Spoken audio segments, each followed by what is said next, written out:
Oh, what? What are you doing? You're here already? You're too soon. I haven't finished my ice cream yet. No, Lance. Oh, that was too much in one go.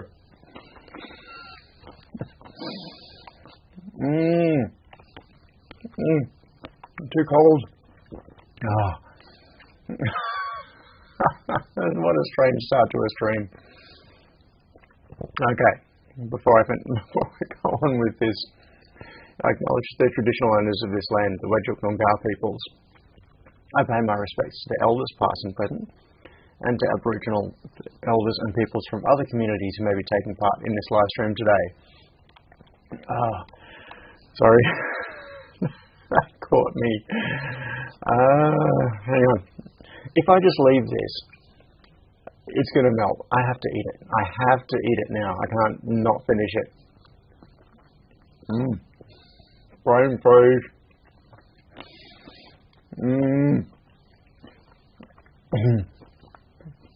Cable tie is here. We can all relax. It's all good.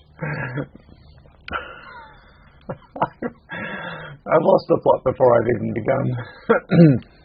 Good morning to Michael, Chip, with the loud move for Sion. I don't think Sion is here.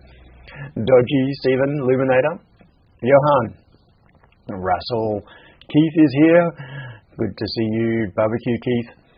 Amanda is here. Steve the Squirrel. Steve is in the house. I'm just going to go that way. Nice one, Steve. Cable tie. Henrik. Ray is here. And Simon. Shitty NBN again? Oh, you're right. You know why? It's raining. That's why. When it's raining, the NBN is bad. The other reason that it can be bad is when it's dry. If it's dry, the NBN is bad. There is no good for the NBN here. No data is now saying in the little dashboard, come on. Is the camera out of focus? No, that's just me. I am blurry today. Is it back? Is it back? Yeah, I am going to... Yes. Stephen says, so it needs to be mildly moist for optimal performance. That is correct. It's got to be just right. Now, what I'm going to do today... Oh, I've lost it. I have totally lost it. What I'm going to do today is try to figure out what is going on with...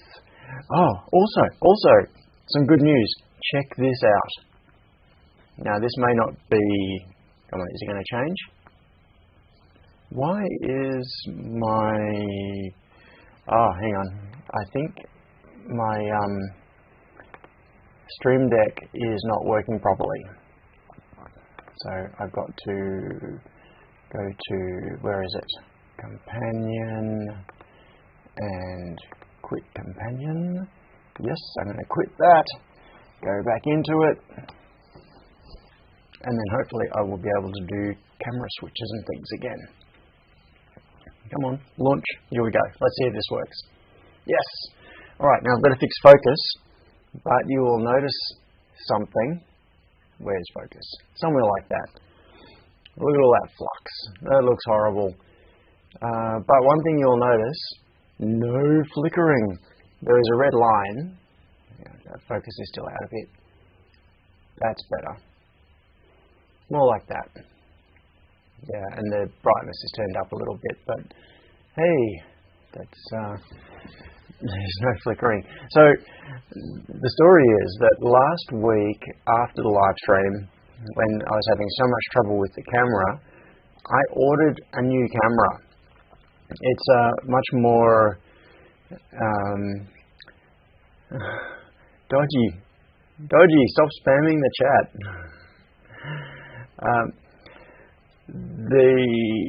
I ordered a new camera, which has not arrived yet. This is the original camera. I haven't done anything to it, not to the camera itself. But I figured out what the problem was. The problem was a very marginal HDMI connection going from the camera to the ATEM that was capturing the video, because the microscope is back behind me on the bench. The HDMI cable runs down the arm of the microscope, down under. It's that I never said good morning to Emmy. Okay, good morning, Emmy. I forgot to mention Imogen. So the HDMI cable runs down under the bench, around the workbench, back up through the back part of it, and it comes into the ATEM for video capture. It's a few meters long, and I don't think I said hi to Tradie either.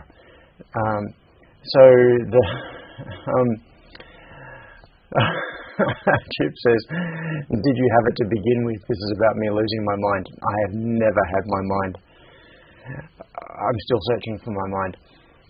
So the HDMI signal going into the ATEM was marginal, right on the edge of being able to get a good lock on the signal, and the result was that it kept dropping in and out. So as I was fiddling around with the camera, each time I thought there must have been some thermal problem with it.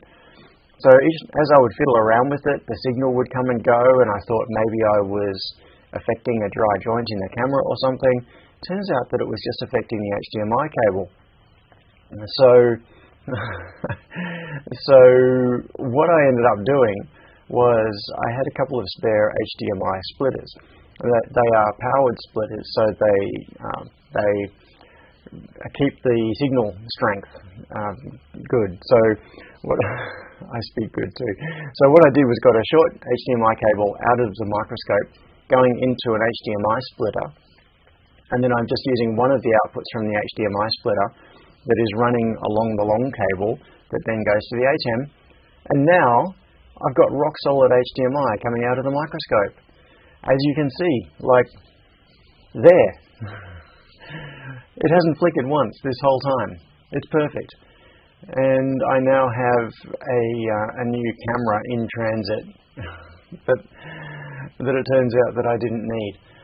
Oh well, I can put a camera on the second microscope, because I've got another microscope as well, another trinocular microscope that currently does not have a camera on it. Michael says, splitters may or may not strip HDCP from HDMI signals. May or may not. Yeah. Oh, sorry, Chip. That same fix does not work for the NBN. I really wish it did. Now, where we left it last week is this board was at least partly working. We've got USB for the upstream connection to the computer, which comes in through those match length traces to the USB hub.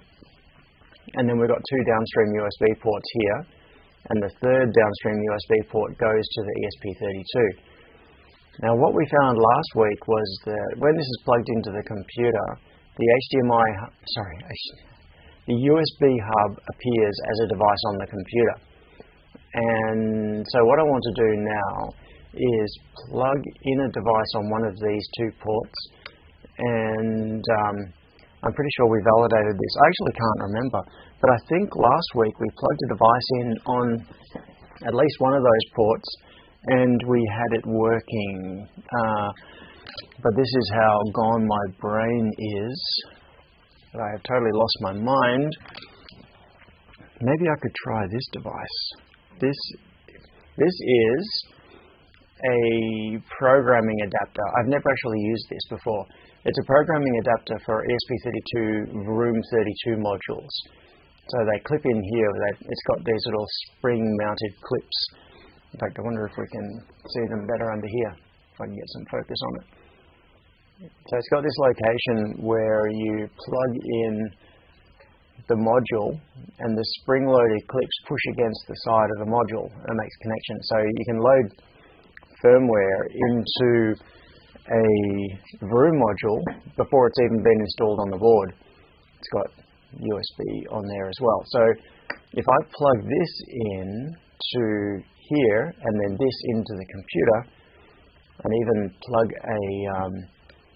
a Vroom module into here, we should be able to flash it via this device. So that seems like as good a test as any to make sure that the USB hub is working. Yeah, Keith says yes, both worked. Stephen W says plug in a mouse. That's a good idea. That would actually be a simpler thing to do.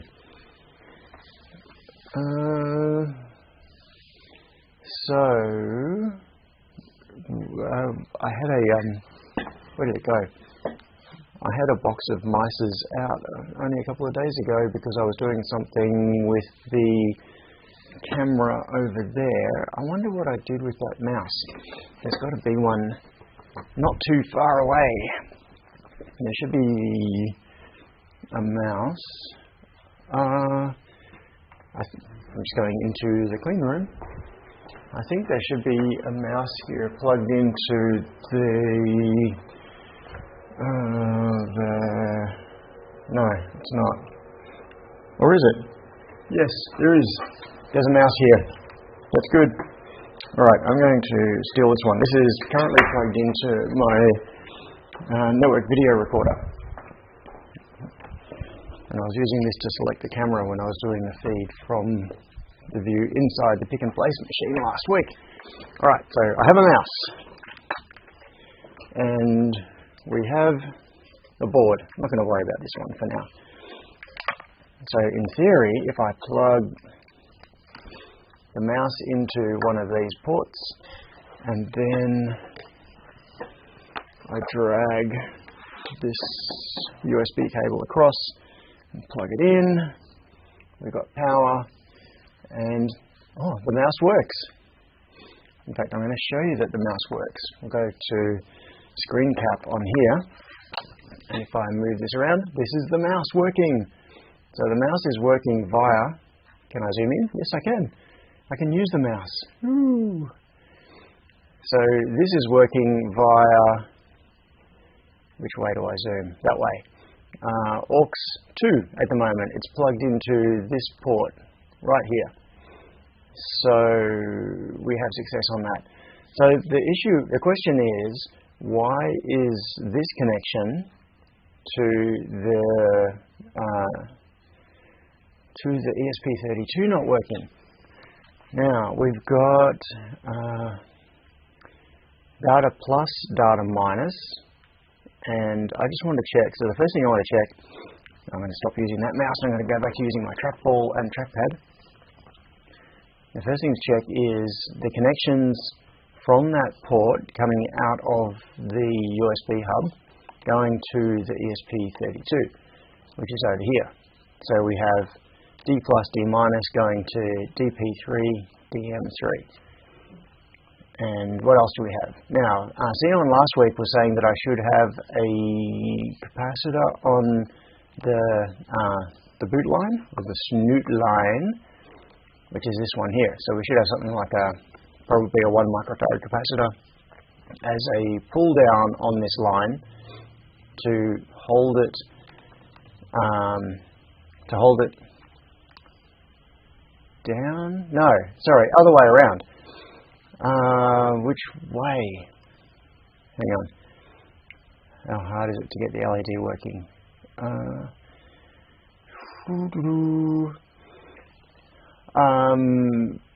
I'm getting brain fade. What should I be doing? Okay, so IO0 needs to be high and reset needs to be low. So what we want is a 1 microfarad capacitor pull down on the enable line. Phew, I finally got there. It took me a while.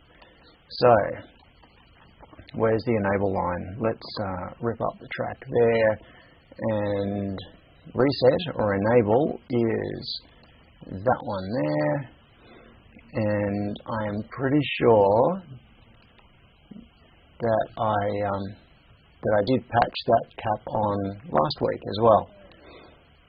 And that, oh come on, Zoom properly. There we go. Okay, so this is the reset line that is going to the reset connection of the USB hub, and also the reset connection of the ESP32. So those two are bound together. I don't know if that's a good idea, but that's the way it currently is.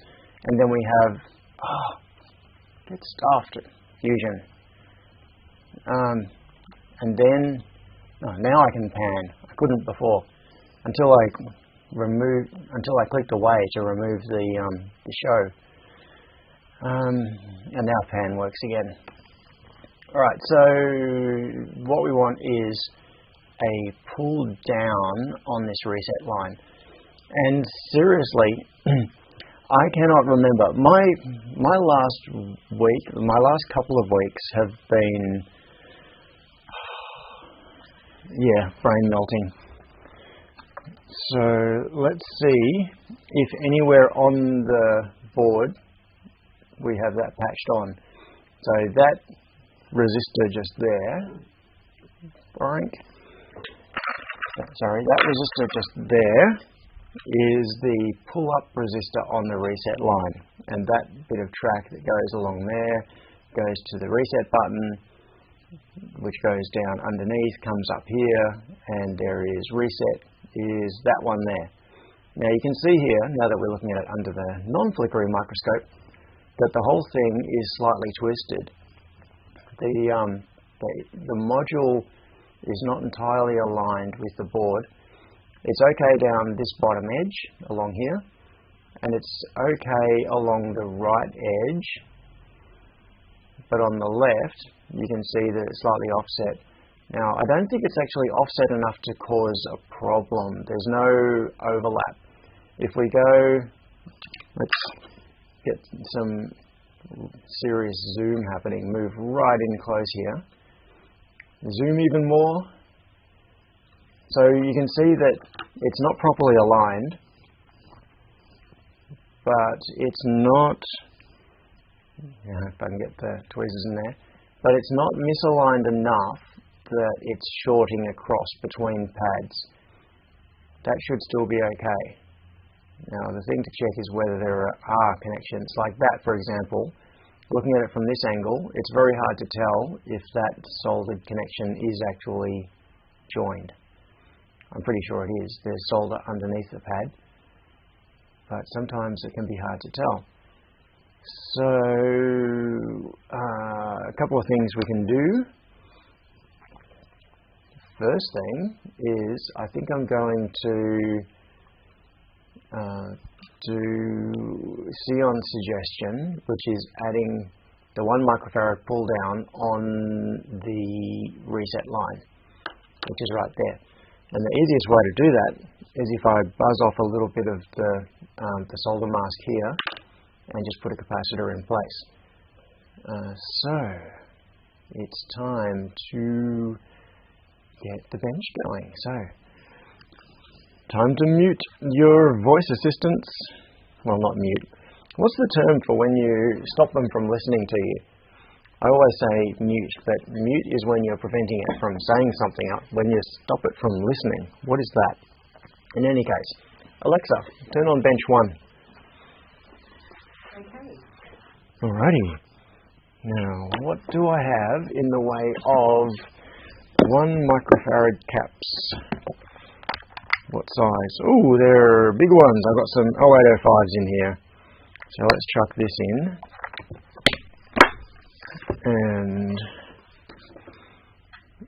see what happens. Now, actually, before I do this, so this is the monster size 0805 cap that I'm going to put in. Before I do that, what I'm going to do is connect this back to my computer again, and go into Arduino IDE, bring it up and along here. So this is the firmware that we want to load, although it needs some modification. So tools, S3, and the port is not appearing. Okay. So let's stick this on. And while I'm doing this, I want everybody to tell me, what cool things have you been doing this weekend? What have you been up to? It's really, this morning in Melbourne, it's really rainy and cold. Yesterday was a beautiful day during the day, and then later in the day it sort of started to get a bit rainy. And yesterday I had a very unexpected thing. So my friend Andy called me yesterday morning and said, "Hey, I've got tickets to the Melbourne Jazz Festival.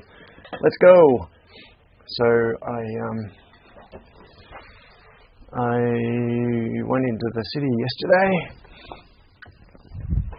after striking.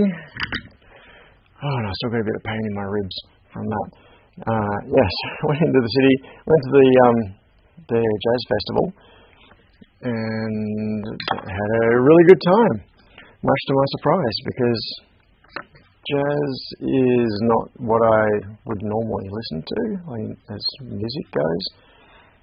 And I was kind of surprised at the performances. This was at the Sydney Myer Music Bowl. There were three performers that we saw. One was Kate, K-A-I-I-T, and she was pretty good. And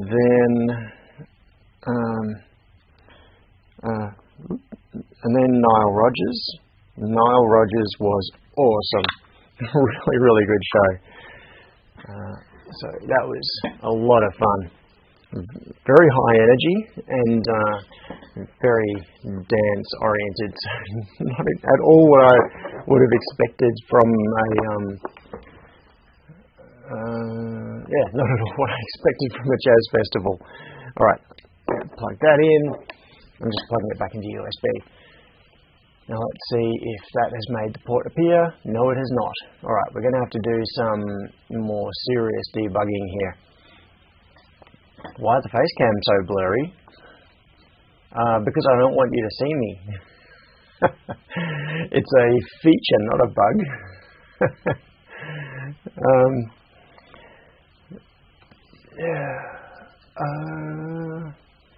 Johan says, Nile Rodgers my favourite. Yeah, it's... Oh, I see what you mean. Yes. No, the face cam being blurry, that's everything being blurry. That's NBN, garbage NBN.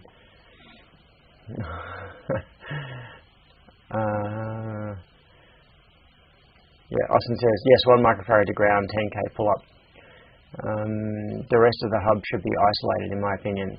The reset of the hub, yeah, probably. Okay, so let's check a couple of things. Oh, I know what I didn't update. My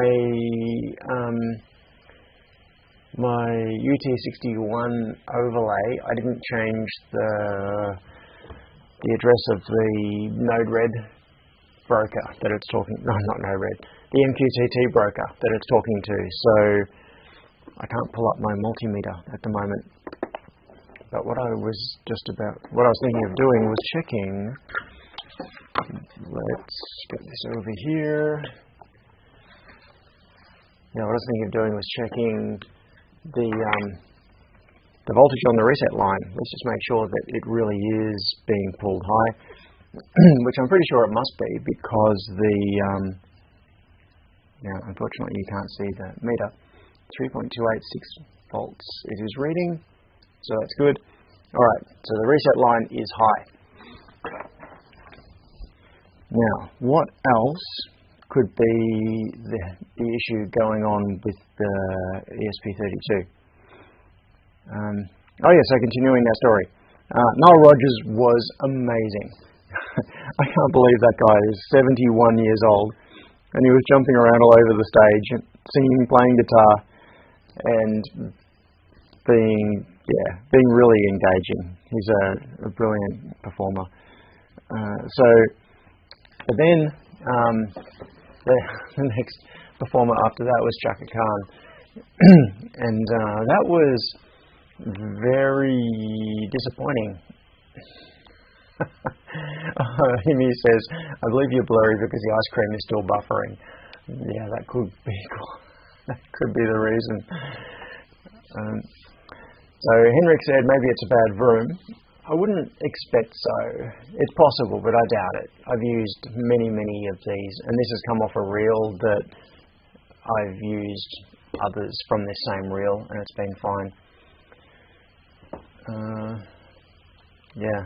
Johan says he wrote disco hits for Cheek. Yeah, and Cheek was performing with him. They were in Melbourne yesterday.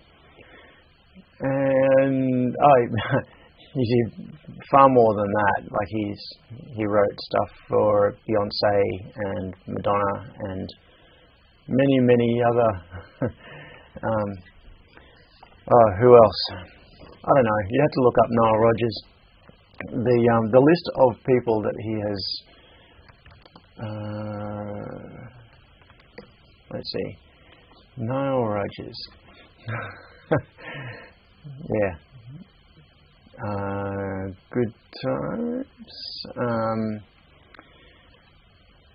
Yeah, co-founder of Cheek.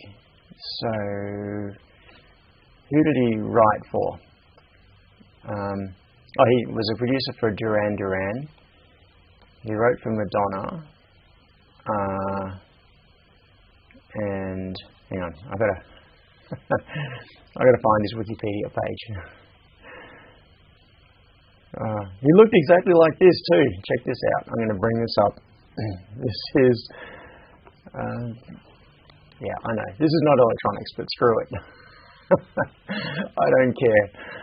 So last night he looked exactly like this, wearing the same suit and everything, the same cap. So that was performing at Hyde Park in 2022. What has he done? I Want Your Love, La Freak, Good Times was one of his. Early life, no, let's skip through that. Yeah, so Diana Ross, David Bowie, In Excess, Madonna, Duran Duran, he worked with all of them. Then, whatever, Daft Punk, yep, so he did dance stuff with Daft Punk, worked with Keith Urban, Beyonce, lots and lots of stuff. Anyway, that was an incredible performance, but yeah, Chaka Khan not so much, so we ended up leaving after a couple of songs. Went and found something for dinner instead. Henrik is sending me messages asking me why my face looks bad. It's because the NBN is bad. My upload speed is like 200 kilobits a second at the moment. You're getting potato cam. It's downsampled to some really low resolution.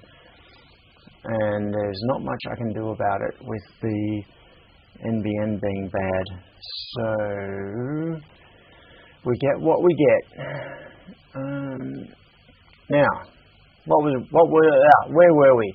Alright, so the next thing I was thinking of doing, just to eliminate assembly problems, is to chuck all of this on the preheater, bring in some hot air, and refloat this module to make sure that it is all sitting straight.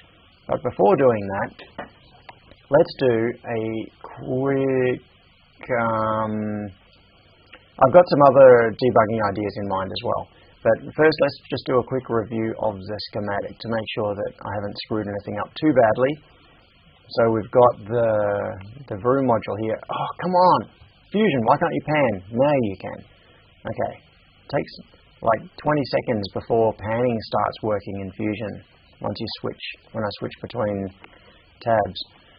Okay, so we've got the Vroom32 S3. We have D plus and D minus, DP3, DM3, and we've got what else? I2C pull-ups, although one of those is probably a bad idea, as we discovered last time, because it's used for something else. So let's ignore I2C for now. Now we have the enable pin, which is pulled up to 3.3 volts. We've got a reset button that pulls it to ground. We now have a 1 microfarad capacitor on this line that pulls it to ground. The IO0 connection, which is the bootloader mode, pulls it. Well, actually, maybe I should just try that. Let's force it into bootloader mode, because until I know I tried this last week, but still, let's just try this. So Stephen says remove R18. Did you do that last stream? Where is R18? R18. Oh, that's right. Yeah, that was one of the strapping pins, wasn't it? So R18 is 4K7, which is going to IO3, and that was one of the, I think it was like an SPI flash boot mode pin or something. So R18, yes, I think that might be about where we ended last time. Where is R18? So please show R18. Where are you? There it is. It's that one right there. Okay. I can't remember. Was it removed? Yes, we did remove it last week. So we have made some steps. Going to here, R18 was right there. Okay, so we now no longer have the pull-up on R18, which is that strapping pin. Yeah.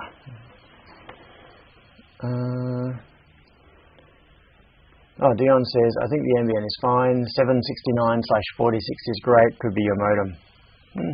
Could be. Yeah. Oh, I never get that speed anyway.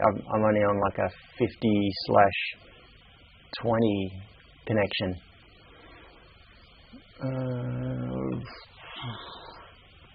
Where are we? Okay. Now, okay, so we've got, let's just go back to checking this, just to make sure there aren't any other stupid mistakes. Alright, any other strapping pins that I should be paying attention to? I don't think there are. Now, there's nothing actually connected at the moment on IO43 and 44. And okay, yes, so Gavin says you got USB enumeration working. Okay, so yeah, yes. Henrik suggested something which was my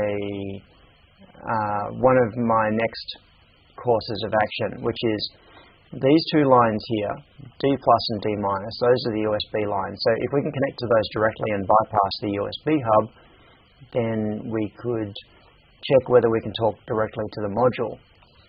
So my plan for that, rather than cutting the tracks, is I was probably going to use hot air and remove the USB hub and then bridge across. So we've got USB coming in, DM, DP, where is it? Down here. So we've got, oh, come on. Let me pan, you piece of crap. There we go. Okay, panning is working again. So we've got DP0, DM0, these are the incoming connections. And then we've got the connections up here for DP3 and DM3. So if I just jumper across from here to here and from here to here, that effectively bypasses the USB hub and lets us talk directly to the room module. So that is one of the debugging things that I was going to try down the track. But first, let's just try putting it into bootloader mode using the snoop button. Now that I have the cap on the reset line, that may have changed some things.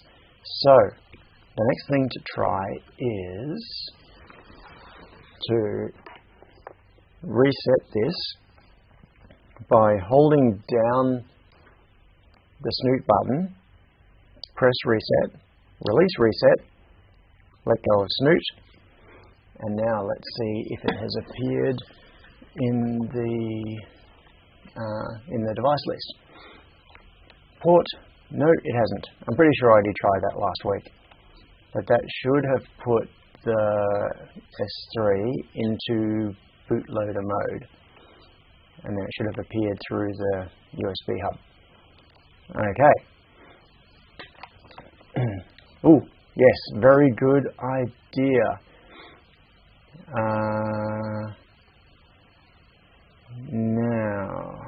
Yeah, so Austin says, add a note for future reference. IO0 pull up, IO3 floating, IO45 pull down, IO46 pull down. Let's come back to here. Now, did I do the IO45 and 46 pull downs? Let's see, IO45 and 46. No, and 46 is, this could be it. Why was I so silly that I didn't mark, yeah, look at this, that I didn't mark strapping pins. So, let's do this.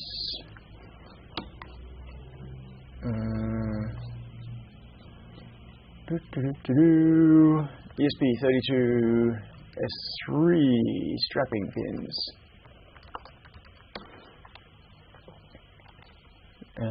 Let's see, because it could well be that it's the LED connected to IO45 or whatever it was. Strapping pins. Here we go. Page 13. Strapping pins.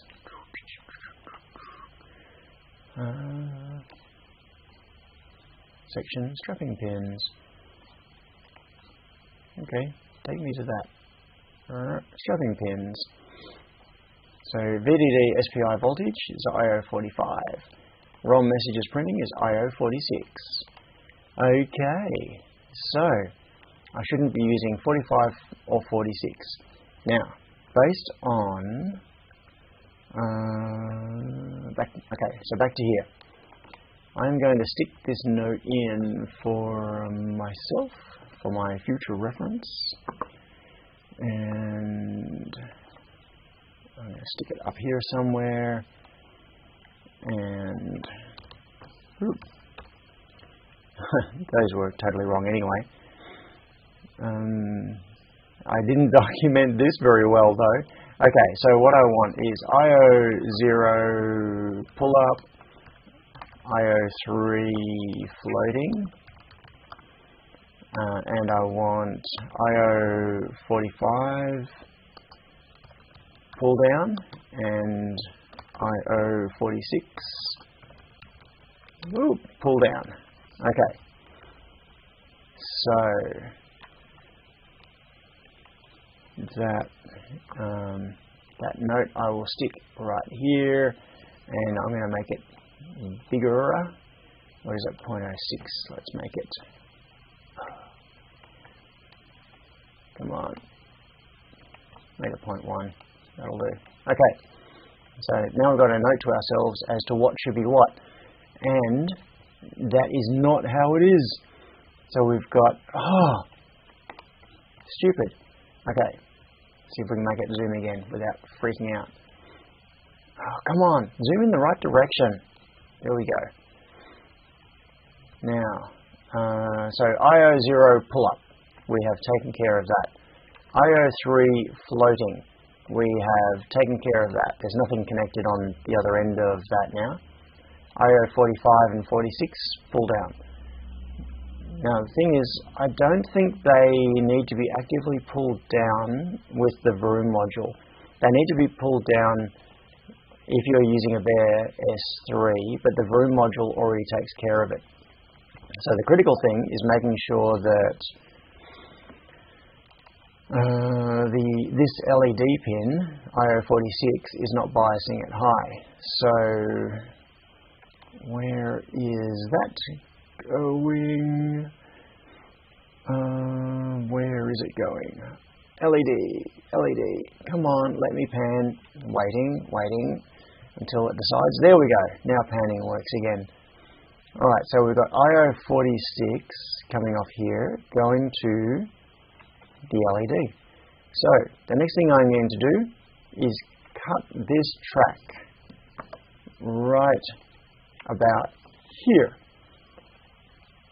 below the gap, right where the digit 4 is, between the P and the E in open.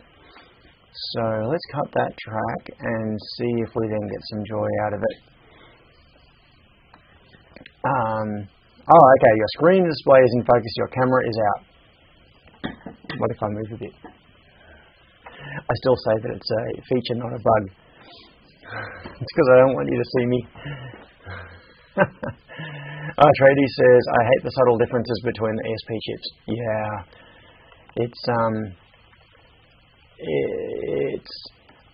I personally think they probably should have renamed it, because we've got the ESP. Okay, so if you look back to the original series, there was the ESP8266, and that particular chip came out with no onboard memory, and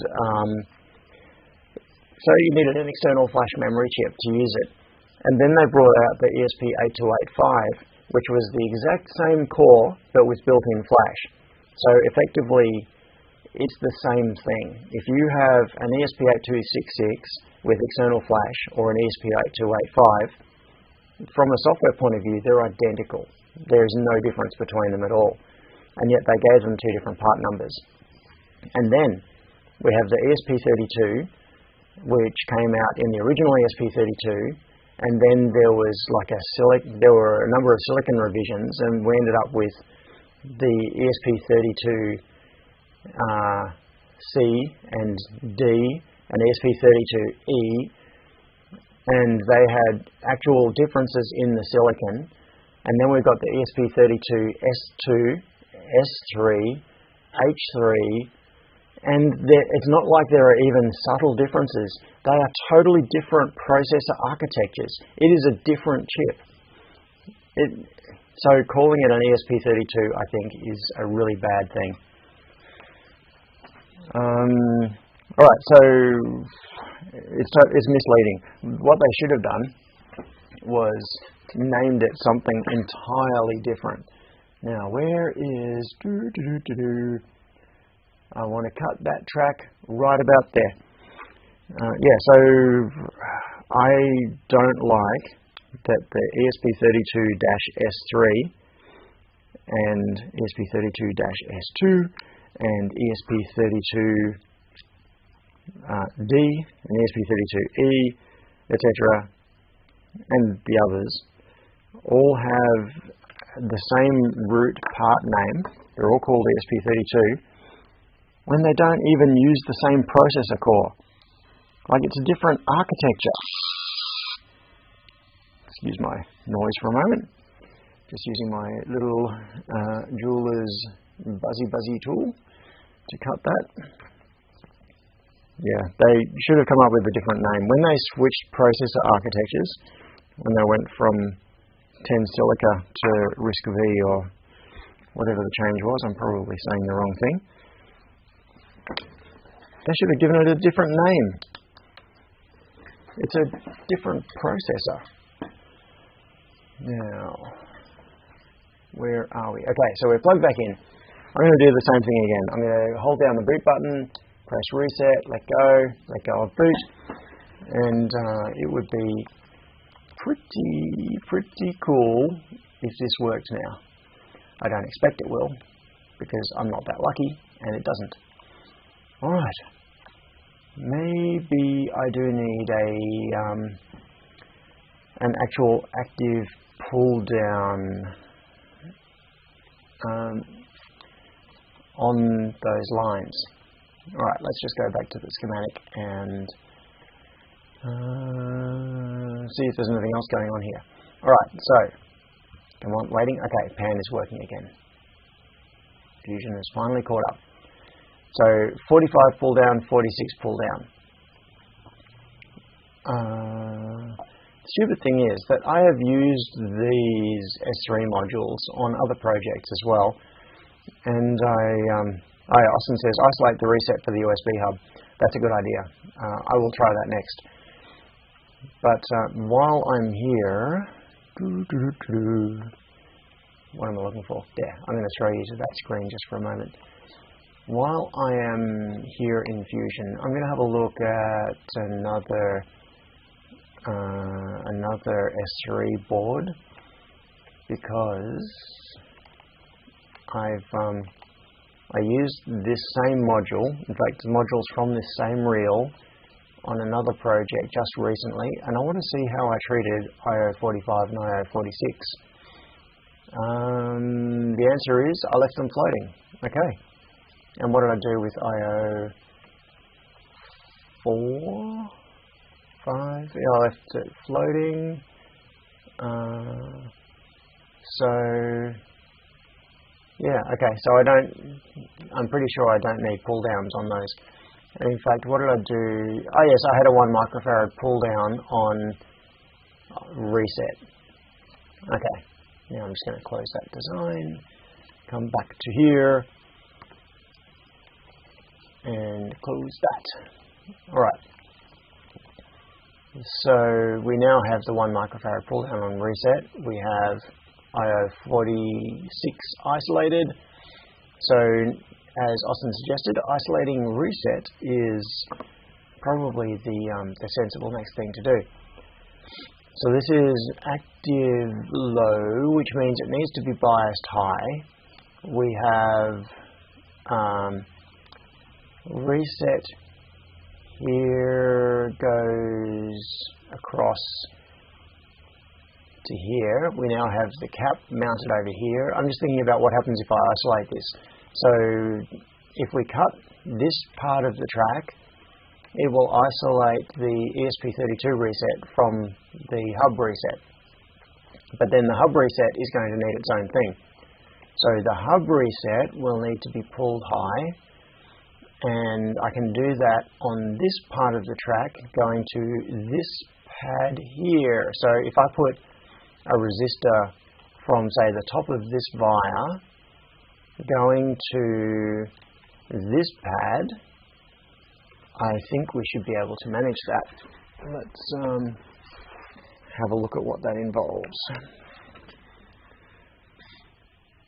That is there. So this wire right here, the top of the wire we can see, that is the top of the reset that goes to the USB hub, and that end of this left end of this capacitor is 3.3 volts. So if I put a pull-up resistor bridging across there, that should be fine. So what I need to do first though is cut the reset line, which is on the bottom of the board. And where is that? I think it's this one, which doglegs, or maybe it's not. Okay. Which one is it? Where is reset?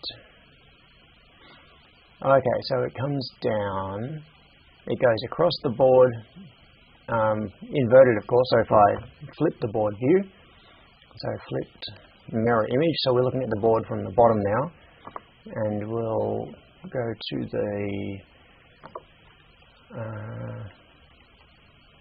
highlight that track. So it's coming from there, across there, and then down. So I just need to cut it on the bottom of the board, somewhere below that via there. So if I cut it around here somewhere, all should be good. Alright, let's find the place that it does that. Oh, I can see it. It is right there. So this is the reset line coming across the board. That's the via that goes up to the ESP32, and then this is the track that goes down to the USB hub. So I'll just cut that there somewhere. Where is my thing? There it is. Cutty cutty. Okay. Track is cut.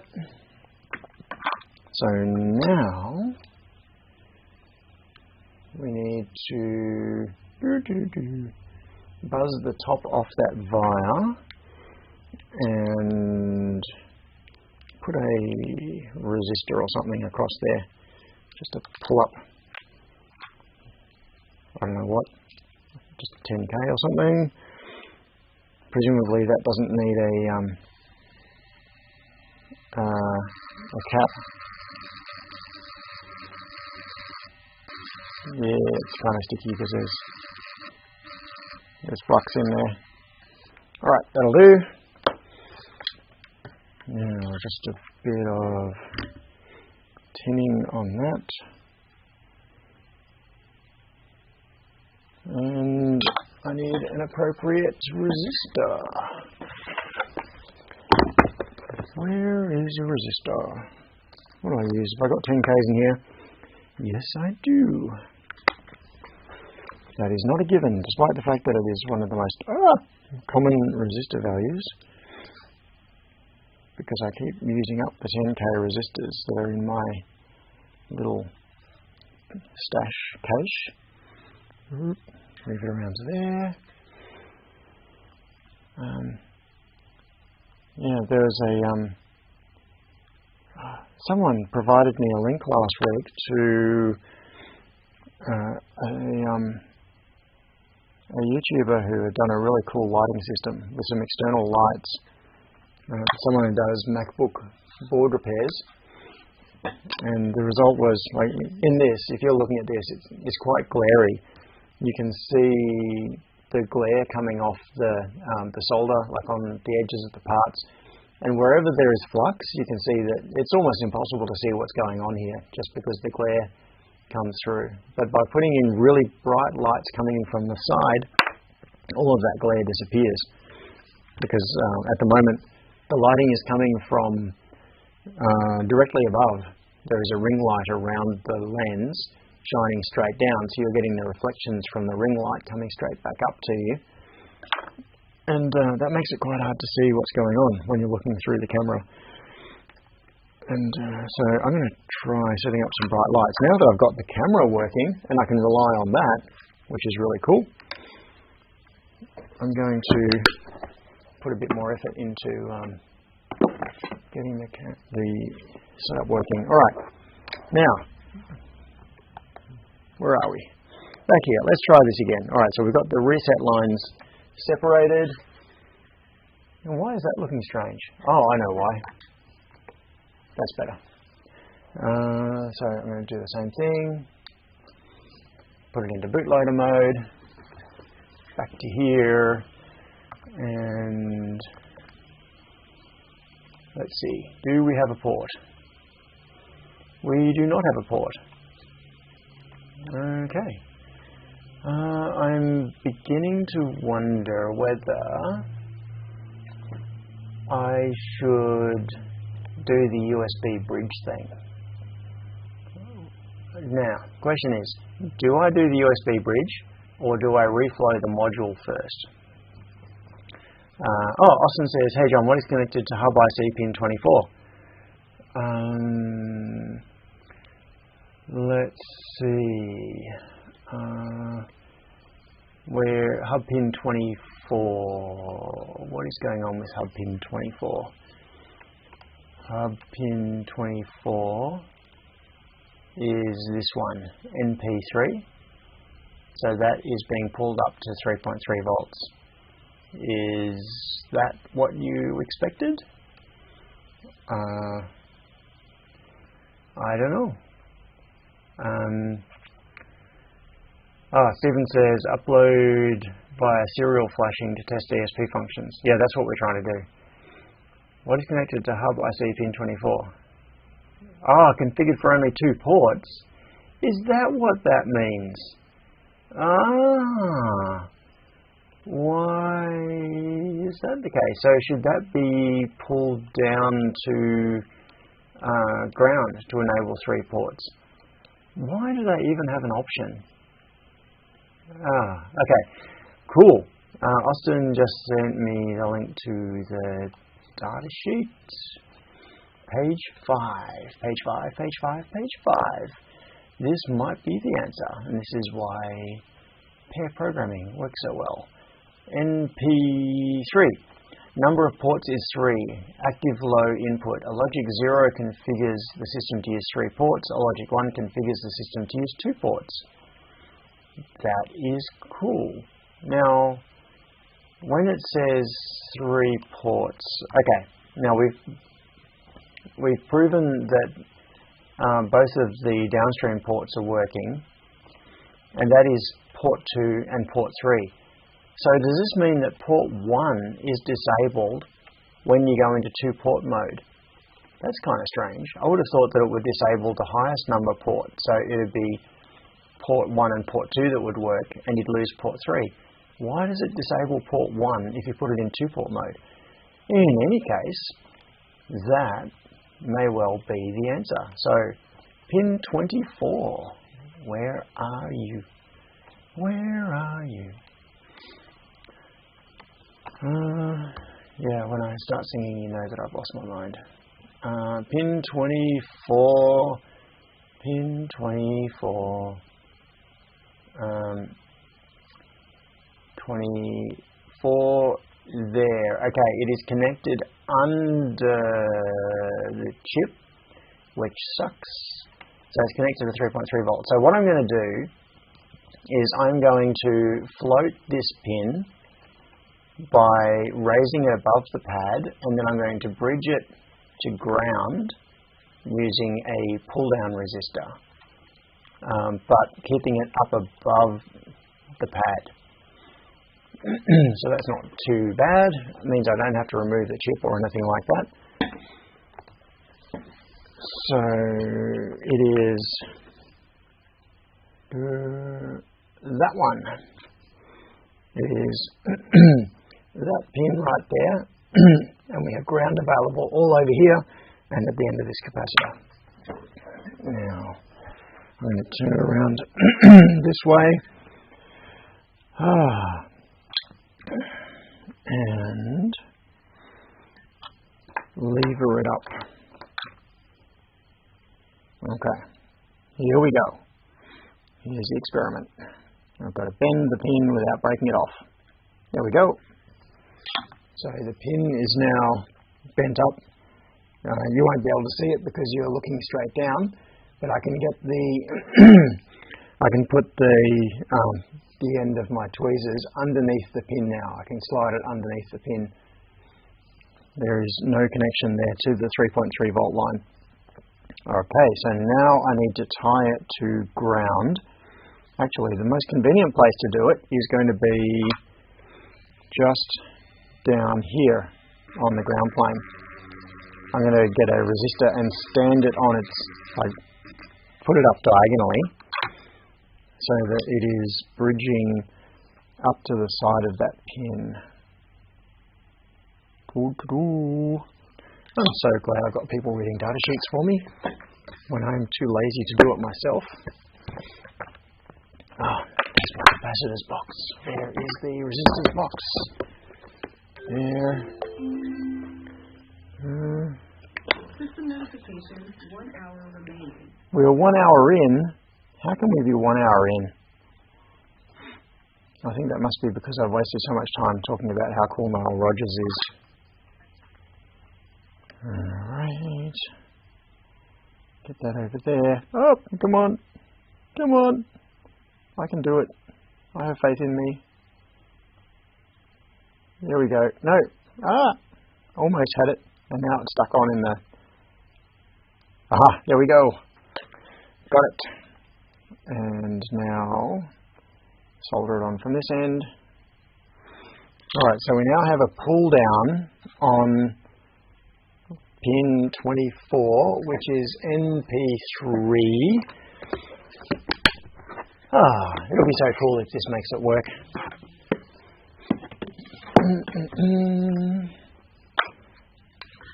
Now, same thing again. Plug it in. Just to be on the safe side, I'm going to put it in the bootloader mode. There we go. And let's go back to here. If this works, it'll be time to crack open a celebratory can of Pepsi Max. Port. Oh, look at that! Thank you for solving that problem for me. That is so good.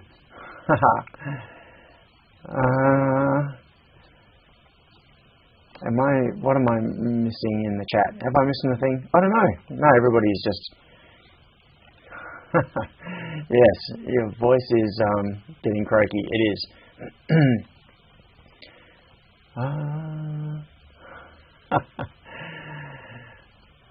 Yeah, I just missed a whole bunch of chat while I was doing that. Is there a solder ball? I'm trying to catch up. So the last thing I saw was Austin pointing me to page 5 and Scott saying it was configured for only 2 ports. So Scott and Austin, you two really solved this problem for me. And as Cable Tie says, well, in the words of Adam Savage, well, there's your problem. Yeah. And Henrik says, can you resolder the cut traces? Yes. So what I'm going to do is change I'm going to revert the other fixes, they may not actually be fixes. I'm going to revert the other changes that I did to the board and see if that makes it stop working. So I'm going to relink the reset pins, or will I? Partly it's out of curiosity. I want to know if it would have worked with those things connected. So, yeah, okay. Okay, right. Yes, my voice is croaky, so I am going to crack this mini can of Pepsi Max. Yes.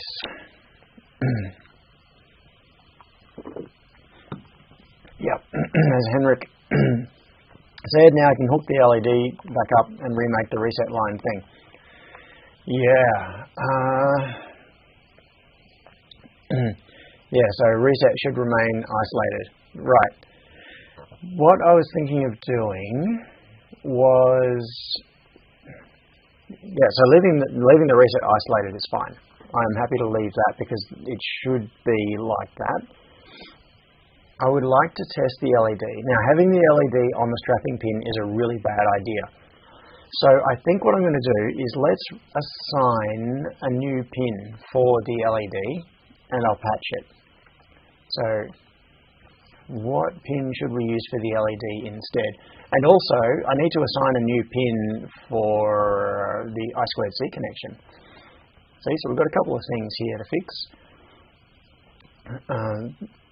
I was using IO3 for SDA, and that is not a good idea. LED to IO0, personally in a future revision. I almost always use IO0 for LED. Yeah. Fix NP3 pin to ground. Yeah. So what I'm going to do though is I need to keep the current version of this schematic as a reference, because this is what is on this board at the moment. This represents the state of this circuit board. So I'm not going to save changes to this. Well, I'm going to do a new revision, basically. The next revision is going to have those fixes applied. All right, let's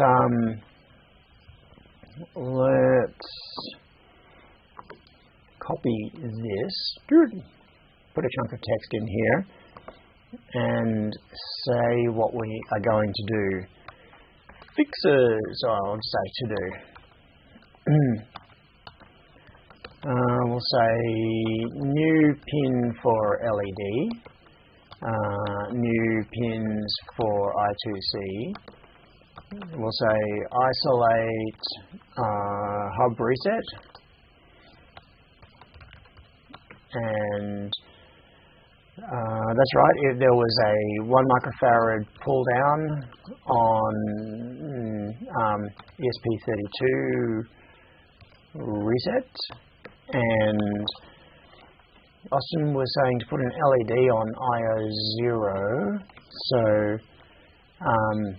LED on IO0, And what is else? Okay, so Austin says SCL 4 and 5 in my projects. Yeah, that's what I normally use too. I don't understand why I've got 3 and 4 on here. Why did I do 3 and 4? I do 4 and 5 all the time. So that's just weird. But in any case, I need to fix it. So then, what else do we need to do? So LED on IO0 is a nice to have. The rest of these are fixes that should be done. So let's do, okay, so new pins for I2C. Which way around? So IO4, SDA, IO5, SCL. I just totally made that up. There is, because now I need to actually check it. So 4 is currently SCL, SCL IO4, SDA IO5. Okay, I will, let's go with Austin's for that. 4 is SCL and 5 is SDA. I don't remember if that's the way around that I've done it in other projects, but who cares? Let's see. So one done. New pin for LED. Okay, what pin should we use? Yeah, Henrik says that's what happens when you create PCBs only on weekends, 1 week apart. Yeah. In between, I totally forget what I've done because I've done other things in the meantime. All right, now, what pin should we use for the LED? At the moment, it is on 46 to keep, so which were the strapping pins? 45 and 46. All right, so maybe IO47 could be the LED. Cable tie says, don't forget to fix hub chip imp 3. Yes, I would have totally forgotten that. Let's do that. We'll say USB hub pin 24. Whoops, 24 to pull down instead of pull up. Right, so that should fix that hub thing. Then, all right, let's pick an LED pin. Can we make it 47? Does anybody have any objections to 47? Said, what's that? Tell cable tie. And why isn't the speak thing working? Is the speak thing working? Where is it? It should be. I just didn't hear it. Let's see if that's working. Michael says, we are John's AI engine. You are, but you're better than an AI. He's the collective genius. Yeah, I'm not getting any audio, cable tie. I can see you doing the test. I'm just going to try. What happens if I click it in here? System notifications, messages playback. System notification, 1 hour remaining. No, I just manually played that. That was a message from 10 minutes ago. What about this one? System connected. Activating the super house. No, not that Squirrel. one. No, for some reason it didn't do the say, even though it's enabled. Odd. Oh well. So what was the thing about using the IO0 as SAYD? What's SAYD? I'm missing something there. I don't know. Wagon Lowe's asked, am I going to test the LED with a bodge wire? Yes, I am. I am going to bodge it and bodge it good. So that's one of the reasons that I was thinking it would be good to pick 47 as the new pin, because it'll be right next door. Oh, hang on, no. I'm looking at, this is the I/O numbers, not the pin numbers. All right, so pin number 16. What other pins, what other I/O is near pin number 16? So we've got, on pin 17, we have I/O 9. Are there any objections to using I/O 9 as... oh, no, it's different. Sorry. So, talking about I/O 0, Henrik is suggesting using I/O 0 for the LED. No, there are two LEDs involved here, and I haven't really been clear about that. What I'm talking about here is the LED that is going to a WS2813B. So, it's an RGB LED, and then that chains out to other external RGB LEDs, like if we wanted to make a tower light or something out of them. So that needs to be a pin that we can send data out of to control the RGB LEDs. Now the other LED on I/O 0 that Austin was suggesting, that is to use that LED as like an indicator, and it's just based on whether the pin is high or low. So it's just a simple LED. That's a different thing. Austin says, yes, I always use I/O 0 for WS2812. Okay. That's interesting. Is that because you can't use it for anything else, being a strapping pin? So, okay, Henrik, I was wrong. I just told you completely the wrong thing. So what pin is I/O 0 on? It's on pin 27. Nowhere nearby. Okay, just for testing purposes now, let's have a look at I/O 9 on pin 17. So if we come back to here and find, where is the LED connection? LED, where are you? There it is, down there. Okay. So we've got the LED. Come on, Fusion, let me pan. I'm waiting for the, there it goes. The pan's just started working again. All right, so here we've got the connection to the LED, and I cut it down here. So what I need to do is patch from this part of the connection, this part of the track, up to pin 17, right there. And then we can do the RGB LED. So now, but what's going through my head is, do we have time to get a connection onto this, get firmware on it, and get the machine moving now? I think I do, if I don't worry about the LED. Okay, so right now, okay, let's do this. Let's have a look at the firmware. So this is the version of the firmware that is currently running on the Rack 32, and time warning. Or was it? Notification, 45 minutes remaining. Now, okay. G-code, blah, blah, blah, blah, blah. What? Hang on. Why is there... Oh, no, I'm looking in the config. Yeah, so in the G-code section, it's defining all of those. I was looking in the wrong tab. All right, in config. So we've got all this stuff, nothing that's useful right now, but down in... Here we go. Hardware-specific config. I2C, CAN RX, CAN TX. It's currently on 4 and 5 for CAN RX and CAN TX. That is...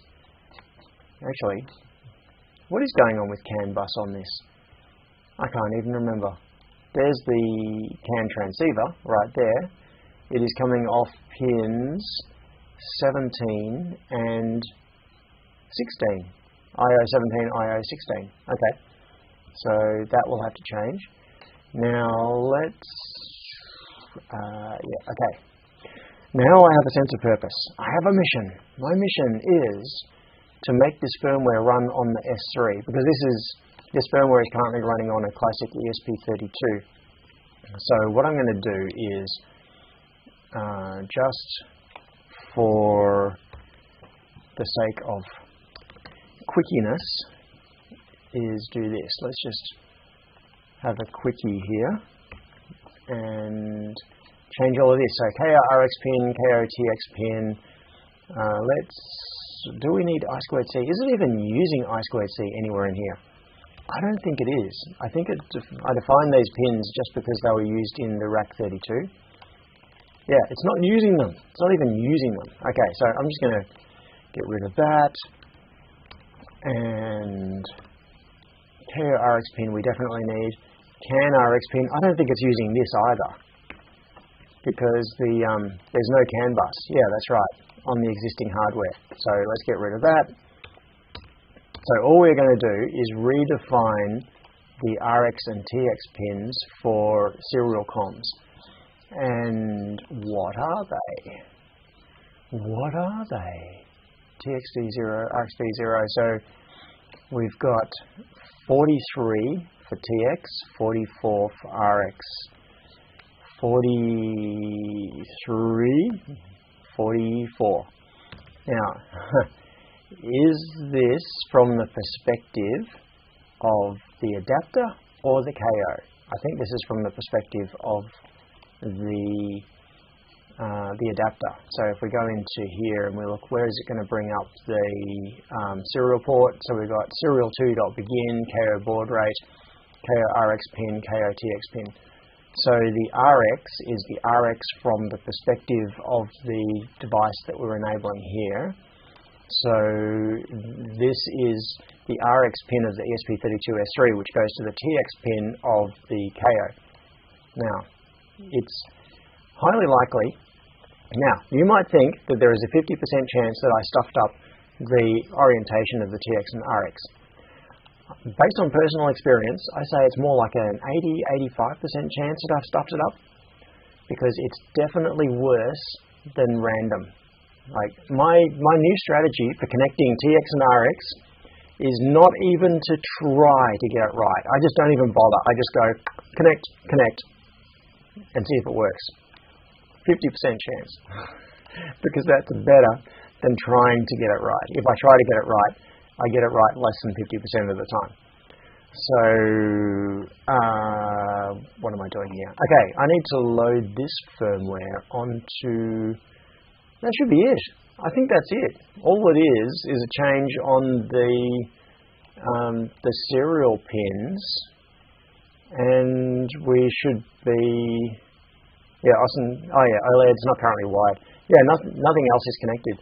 At the moment, all we're doing is using this as a serial bridge. It's got USB serial coming in one side, and it's got TTL, well not TTL actually, it's 3.3 volt serial coming out the other, which goes to the machine. Now this means I'm going to need to put a connector on it, because at the moment, the connection here has no connector on it, so I need to add that.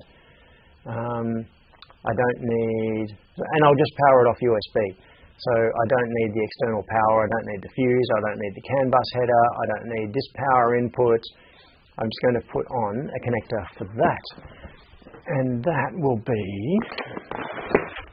in my giant jumbo-sized box of 3.81mm pluggable terminals, because I just bought about $400 worth of these. So, because I use these in vast quantities for 2 clients actually. I want the 3-pin socket right angle. That's the one I want. See, I don't buy bulk quantities of the 3-pin because none of my clients use that particular size. But the 8-pin, the 2-pin, and the 4-pin, I go through by the kilo. So, there is a 3-pin. better unplug it. No, before I unplug it, I am going to load the firmware. So, what am I doing? I've got to set it so at S3, and I want USB CDC on boot enabled, which is correct. That's it. Alright, I should be able to compile it and upload. Let's see if it goes. Come on.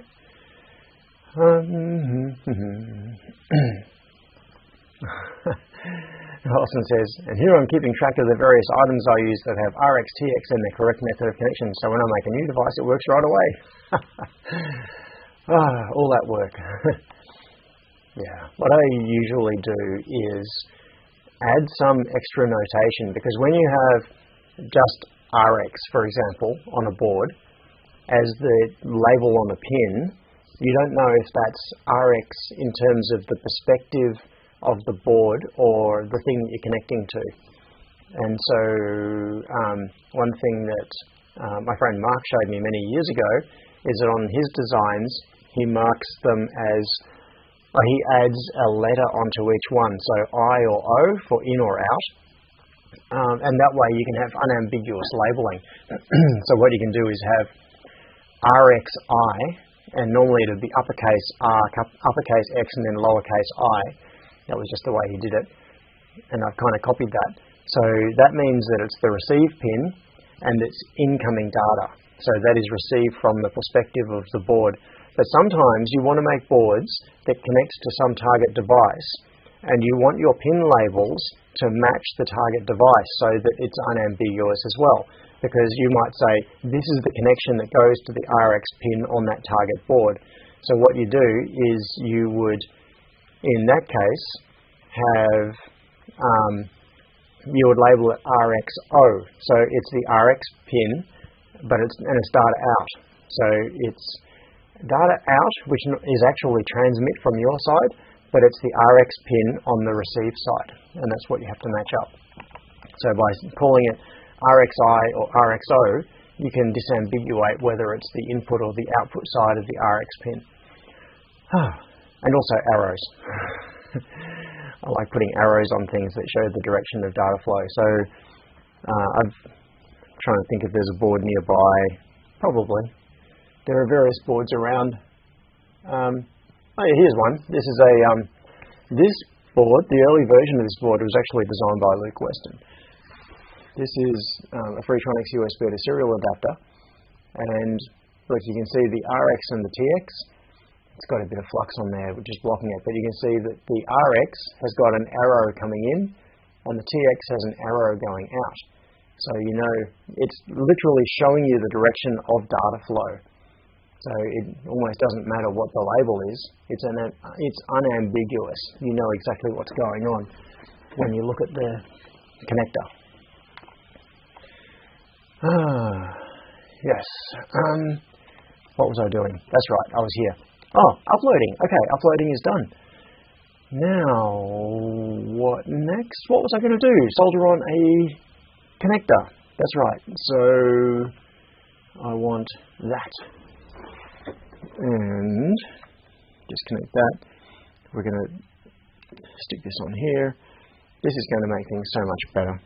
It's so dodgy the way I've got the rack 32 at the moment set up.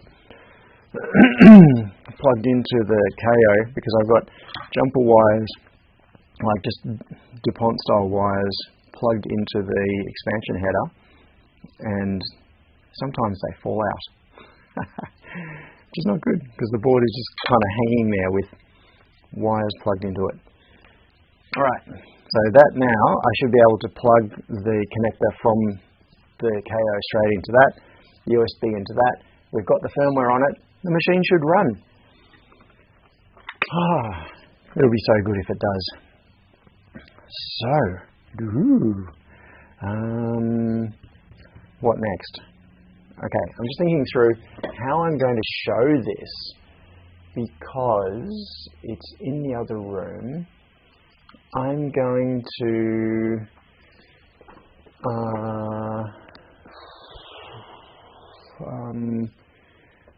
I'm going to use my Android phone as a camera running Droid Cam. Let's see.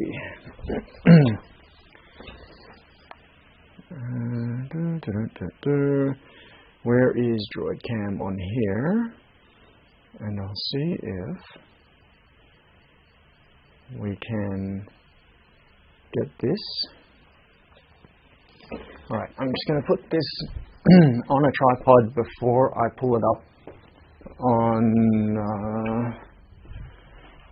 the screen so that I'm not waving it around like a crazy person and making you seasick. I'll get the camera set up out in the other room.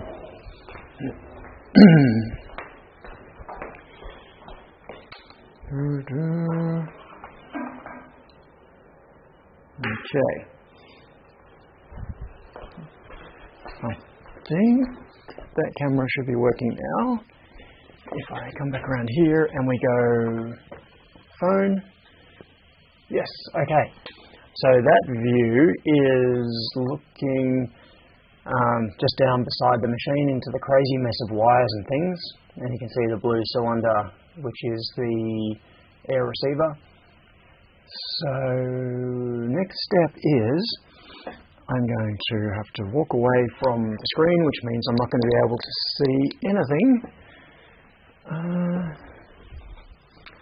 So I'm not going to be able to see any of the chat. What's going on with this? Okay, the machine is currently turned off. I'm going to connect this before I do anything. Oh, I just realized the USB port is going to change because this is an S3 which enumerates its own port, and what it's replacing is this, don't know if you can see it, which is the rack 32, and that's got a CP2102 USB to serial converter on it. So I'm going to unplug this, and what you can see there are the jumper wires which I'm using for the connection to the Kayo. So I'm just going to leave this here, and hopefully those wires won't fall out. Stay.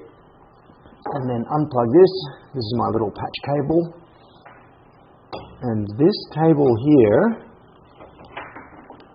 that one right there, that is the comms port on the Kayo.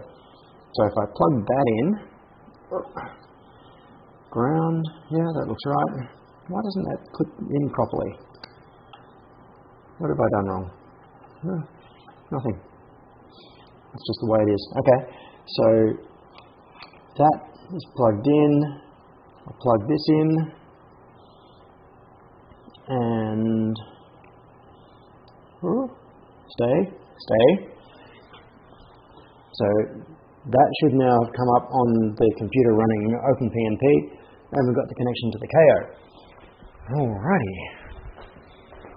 Now, how are we going to do this? I'm just going to turn on the pick and place machine. There we go. And then let's do some screen sharing. Okay. System notification. 30 minutes remaining. That's plenty of time. Alright. I am just pulling up a screen share thingamajigamy, and then I'll give you a view on it in just a second. There. Alright, so this is screen sharing onto the Ubuntu machine, which is in the other room. And if I load up OpenPNP and come into machine setup, drivers, OpenKayo, this is where things will have changed because the port will have changed. At least I think it will. So we've got, TTY S0. It just changed. It was TTY USB 0, and now it's S0. So I think that is all it needs. But now I need to, what do I need to do? Okay, coming down here. If I click on power, let's see if it connects. This is the big test. Can it connect? Unable to, from USB 0. Yeah, because I changed it to S. USB 0. Change it to S0. Oh, I've got to apply. Apply. Alright, now let's try. Open a serial port. Please? Please? I want this to go happy. Let's see. Okay. Now, if I click on the home button, that should make the machine home. I can't hear anything. I don't know if it's actually doing it. So, I don't think it is. I don't think the machine is responding, which means eventually we will get a timeout happening here. Now, what is going on with, where are we? Machine setup. Let's go to console. I should be able to send commands on here. Now, what is the query command? I'm just going to move that out of the way for a moment. Alright, in G-code. M-code. I want the one that, where is it? Report position, discover firmware. There we go, M115. Okay, so I want to see if M115 will work. Oops, wrong thing. I want to be in screen sharing. Timeout. Yes, okay. Now, first thing is, can we communicate with the controller?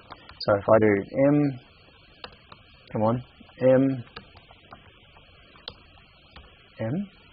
why is my shift not working? I don't know, M115, okay. I'm going to send that, and we get nothing. No communications coming back. Send. Okay, so we're failing to communicate. Let's disconnect this and quit out of OpenPNP and go instead into, I was going to go for Arduino, just use the serial terminal, but let's instead, Ubuntu software, let's see, Ubuntu software. Are you sure the serial port is the correct one? No, I am not sure at all. Where is search? Search. Serial. Actually, let's, I really should have Arduino IDE installed on this machine. I don't, but I should. Let's install it. Which version is this going to install? I hope it's not Arduino 2. 1819. Yeah, that'll do. Install. Alright. Caps lock is on. Oh, that's why the thing was failing earlier. Did I type that correctly? I don't know. Now, while that is doing its thing, back to the chat. Johnny wants to know, why is the image 360p when I am on 1080p? That is because I am on the suckiest NBN connection in the country.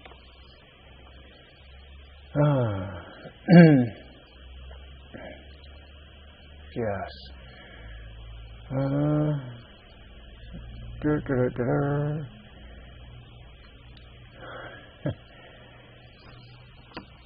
Preparing. Come on. Install. Install. All I want is a serial thing. I wonder if I've got, do I have a serial terminal of any type in here? Serial. No. And I know, yes, I know that term. I know there is, I can do this off the command line, but why is this taking so long? Ah, I'm downloading software over the connection that I'm also live streaming on. That's a silly idea. Anyway, while that is happening, let's do LSUSB and see what devices we've got. So we should have, what have we got? What I could do is unplug the thing. All trains wired keyboard, Logitech. What is that? I don't know what that device is. It's a Freetronics device. Espresso FTI. Oh, here we go. So we've got the USB hub here, the TUSB 2036. That is the device. Then we should have an ESP32 S3 somewhere on here. Can we show this as like a device tree? LS USB help tree. Haha, nice. T. Okay. So where was that hub? Where's that hub gone? Class hub. It was down here somewhere. Come on. Where? Where is the TUSB hub? Oh, how about I just come back up here and look? So the TUSB hub is on bus 3, device 10. Bus 3, port 10, port, I still can't find it. There is something wrong with me. Directly above the hub says Stephen W. Okay. Yeah, Espressif USB JTAG serial debug unit. So that is the S3. Alright, so what I'm wanting to do, have you finished installing yet? What are you doing? Come on. Come on. Alright, I wonder if it is installed. Close. Close. Oh, it's being so laggy. Come on, close. Here we go. Okay. Now, do we have Arduino? We do! Hooray! So, I don't care about the sketch. That's not what I'm here for. I am here for a good time. Here we go. Oh, ACM1. That's why. Okay, so ACM1 has identified itself as a S3. Very good. Why did... Okay. Go away. Come back. Hopefully this will solve the problem. So, machine setup, drivers, G-code driver, and it is CTY ACM1. And then I'm going to apply, come back here, click connect, and now let's see if we get a connection to the machine. Alright, it thinks it's connected. I click home, and I'm getting nothing.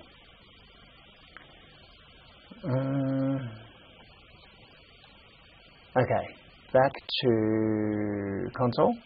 And I'm going to do the M115, so at least we can find out if we are communicating with the correct device. Although that may not go through because we'll be sitting there trying to still send... Oh, here we go. Whoa. We have communications with the device. This is debugging info coming back from the console. Alright, so by way of context, what are we actually looking at here?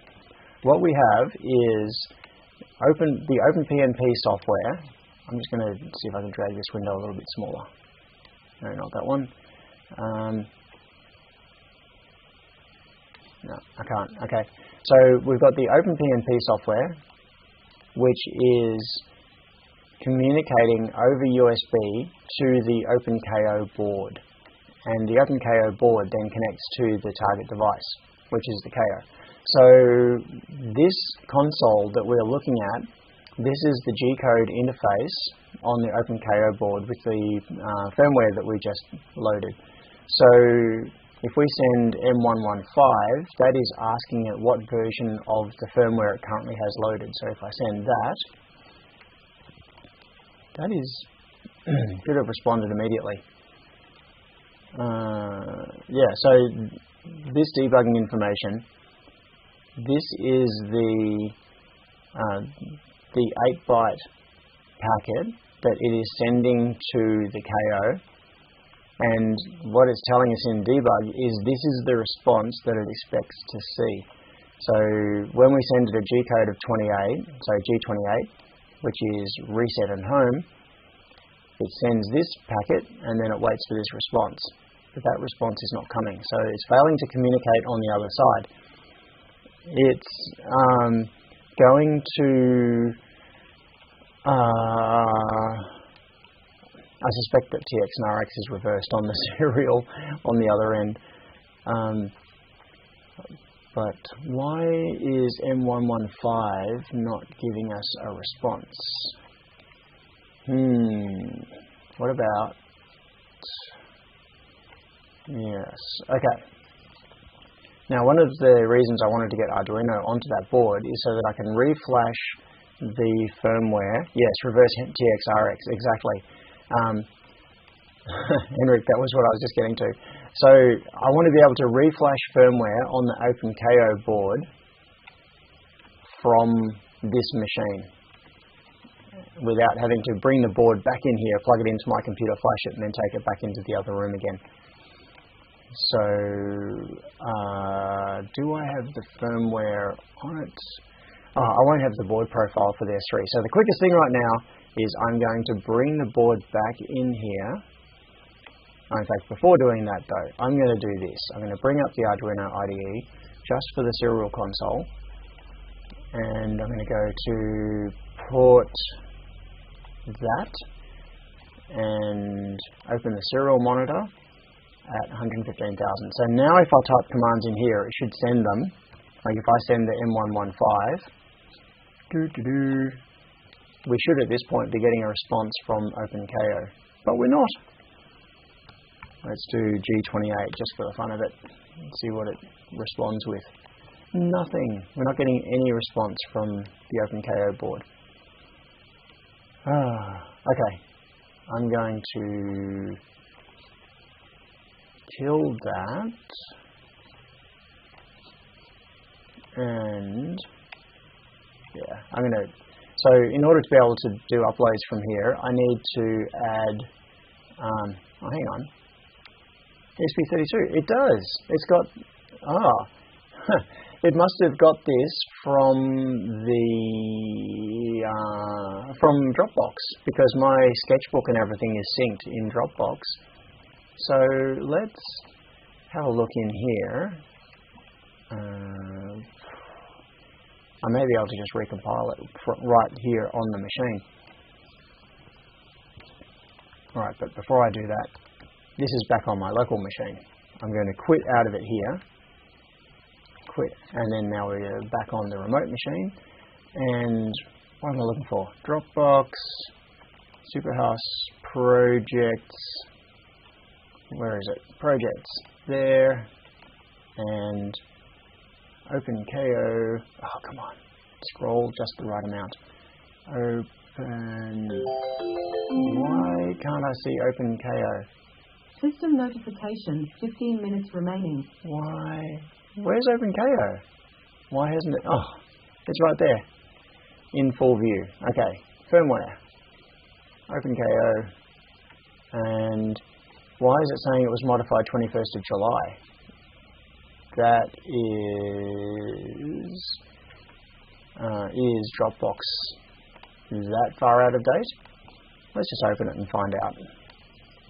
We'll see if the changes have come through. So in config, it should now have the S3 pins down the bottom. Does it or does it not? It does. Okay. So let's just swap those. We'll make this 44 and 43. And I need to set it to ESP32, come on, S3. And then I can do USB CDC on boot. I definitely need enabled because that's how we get our comms back. Well, it's how we get comms at all. Pick the right board. What else do I need? Everything else can stay the same. I don't care. Alright, compile and upload. What? Error compiling. What's going on? Have I forgotten? No module name serial. What? In category, and category is Wi-Fi prof. I think it's because, I know why. It's because on this machine, it doesn't actually have all of the supporting software installed to go with the ESP32. So if I come to preferences in here, oh, interesting. It does have the extra, so it's Arduino ESP32 from Espressif. I am going to force it to reinstall, which could take a while actually, and that is kind of annoying, but let's go to, where is Boards Manager, and I've got ESP32. I want this one. I don't want that one. I want this one. And what version do I have? 209. Oh, there's 2014. Okay. I can, if I do an update, that should rerun the installation script anyway. So then I'll end up with all of the supporting things.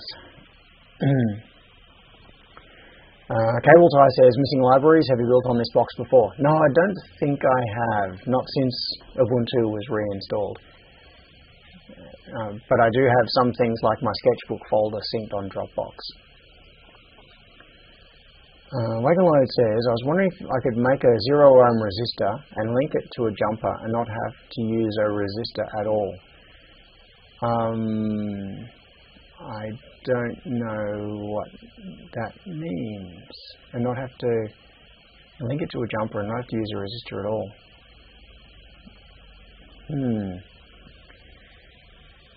I don't know what you mean about not using a resistor. Yes. I think it's drink time. Oh, okay. Cable Tie said, see previous chat. I'm obviously missing context.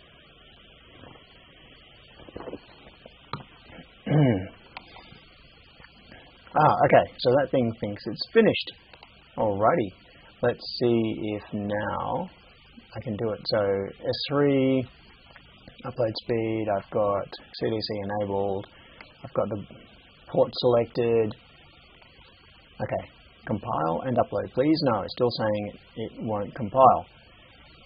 Is invalid. Yeah, okay. In the interests of making progress, I am going to quit out of this, out of Arduino, and I am going to go and grab the board back out of there, bring it in here, compile it locally, put it back in again, and maybe then it'll work. However, I am concerned that we can't talk to this board and get, was that LED on, the power LED? Yes. Yeah, we can't talk to this board and get the response back from it when I queried what its firmware version was. Because when I sent that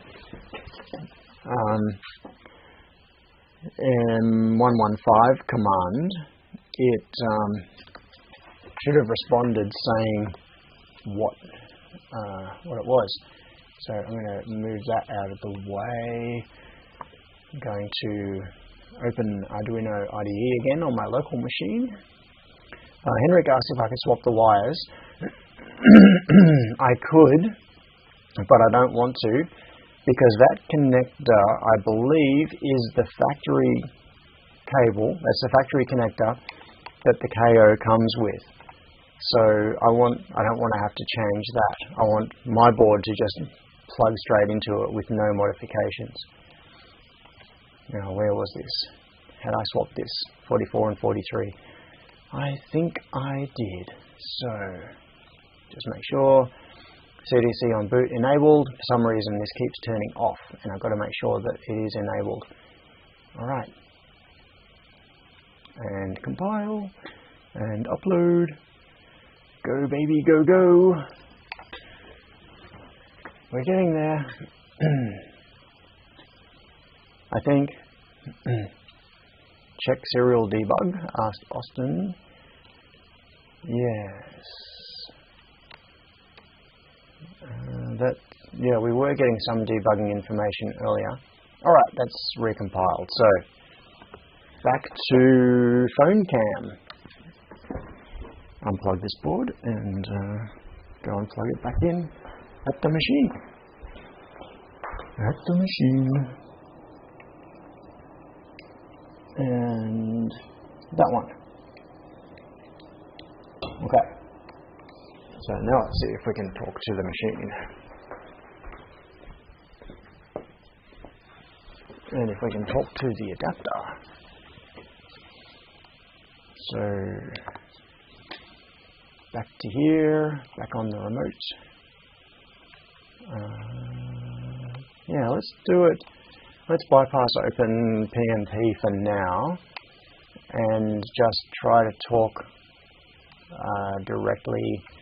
Where are we? Port. Hang on, there's no port appearing. Why isn't the port there? Come on. Why didn't it come up? I'm going to. So it's not ACM. It could be either ACM0 or S0, but it shouldn't be either of those.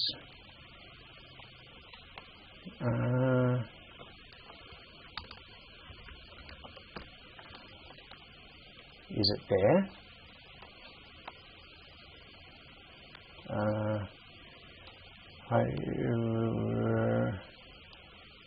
I've lost it again. I don't think it's come up. Terminus Technology Hub, Base Media, ASM.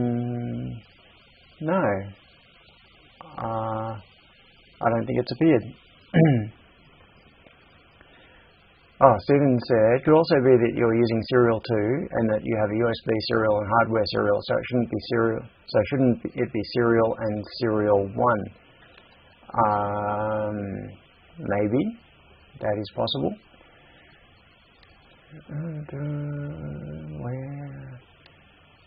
But this is not appearing now. I'm just going to unplug it and plug it back in. Do the classic thing. See if it comes back. Or maybe I should just press the reset button. I think I'll do both. I'll unplug it, plug it back in, and then I'm going to press reset on the ESP32. And we'll see if it appears in our list of devices.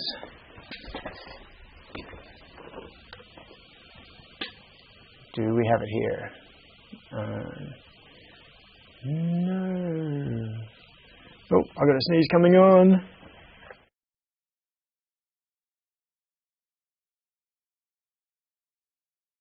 Oh, that sneeze hurt my ribs.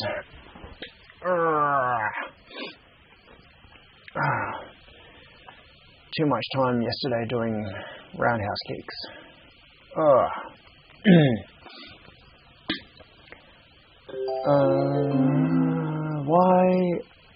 Why? Just a notification. 5 minutes remaining. No. I want this to work. Why is it not appearing? Alright, I'm going to grab it and plug it back into my own computer. Because that thing that I changed should not have stopped it working on USB. It'll have stopped the serial connection to the Kayo, or fixed it one way or the other. But the only difference should be that hang on, I wonder if the firmware was compiled with USB CDC disabled. I don't think so. Alright, well this would be an interesting test actually. Let's see if it's appeared here. And it has. And now let's open the serial monitor. No, it doesn't need to be that size. Let's bring it over here. And now let's try sending the M115 command while it's plugged into my local computer. Hey, look at that. That is exactly what's meant to happen. So it's meant to respond saying what its firmware is, and it does, and it ends with an OK. So when I have it plugged in on my local computer, it is working fine. So when I plugged it into the other computer, why did it not work? Alright, what I'm going to do is do while true, do clear and LSUSB. Done. That's no good. Let's do sleep 1 at the end. Okay, that's better. So now we are watching a list of USB devices that is updating in once per second. Now I'm going to go and plug this back into the other board, into the other computer, and we'll see if that list changes. I can't actually see the list right now, so I've got no idea if it will change. When I get back, you're going to have to tell me. Did the list suddenly get longer? Do we have new devices in there? No. No, we do not. Cable tie says use watch command. Okay, only if you want to do it the easy way.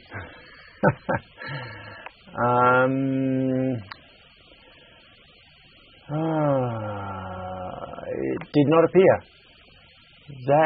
This is weird. Okay, I'm going to reboot this computer, like the remote computer. So I'm going to close this off. Yes, close terminal. Quit out of the Arduino IDE. And up here, I'm going to go to log off, power out, restart, restart. I have a feeling, yeah, the screen share is probably never going to reconnect. I can see through the window that the machine is in the process of rebooting. I can see the screen from here, but it will take a little while. Now, I have a feeling that the USB controller in that computer gets itself into a bit of a pickled state every now and then. So it just couldn't see it. Henrik wants me to show a video. Let's see, what is the video?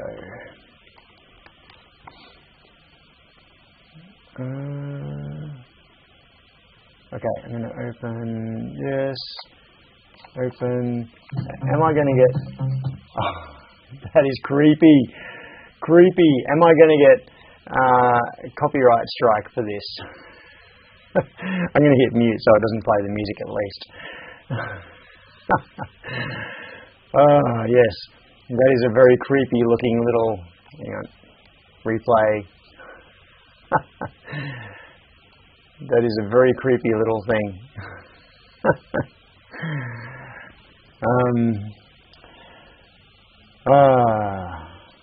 Where are we? Has that computer rebooted? It hasn't.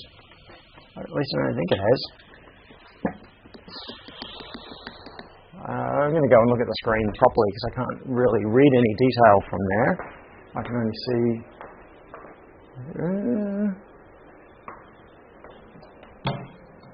oh yeah, it is still booting.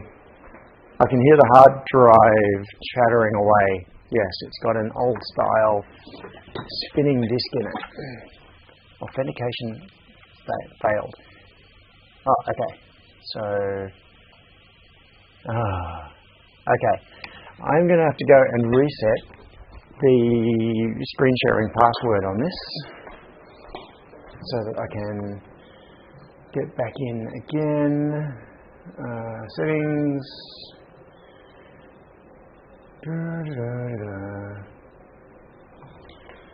Takes quite a while to boot.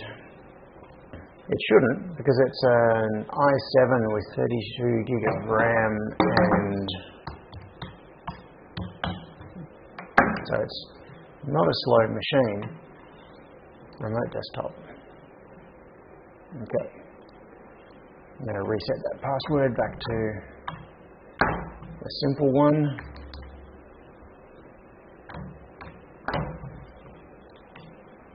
So I can get back in.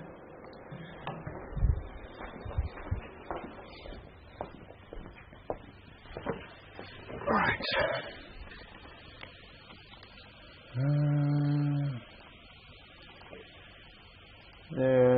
Where am I going? Screen sharing, that's right. So I want to get back to connecting to that remote machine.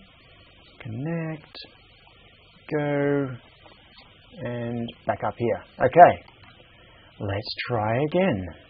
Once again, I'm just going to try from Arduino IDE and see if we can talk to it, see if we can find its serial port. I should have just done this in the terminal.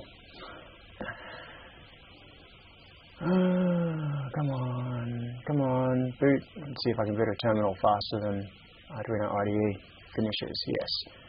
LS USB. Is it there? Yes. The USB hub is back there again. Okay, that's a good sign. Now we're still waiting for the Arduino IDE to open. Hooray for GUI software. Written in Java, or whatever it is. Which really shouldn't be a reason for complaint, but it seems that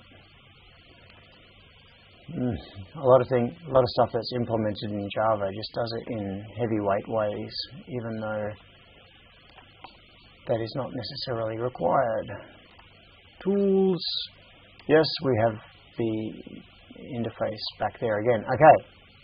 Serial monitor. Okay, let's try this now. M115. Yes, we now get the firmware working. Okay, let's try. I am going to do G28 and see if the machine homes. No, it does not. At least I don't think it is. No, it's not doing anything. Alright. Oh, I can smell cigarette smoke really strongly. It's like someone is smoking, you know, in the same room as me, but there's no one here. There's a smoking ghost. It's coming in through a crack under the door or something. There must be someone near the building smoking. Okay. So I don't think the TX and RX swap was the problem. I can't get up. This screen share is not letting me scroll to the top of the screen now. Hang on, I'm going to have to pull this down off onto my other monitor to make the window bigger. There we go, so that I can get to the top of the screen. Okay. Now I'm going to...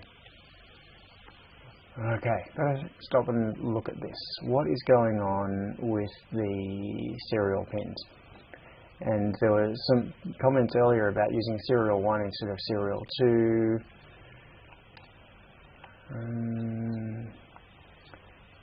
So it really would be good if I could compile and upload from that machine. That would be so much better. Instead of constantly grabbing the board, bringing it back in here, compiling code. So,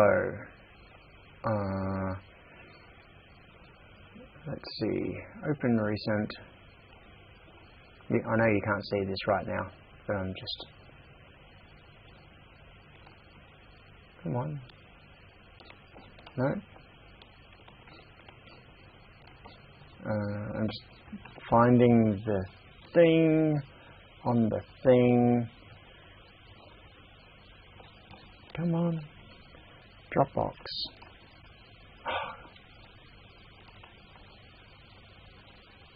Dropbox. Projects.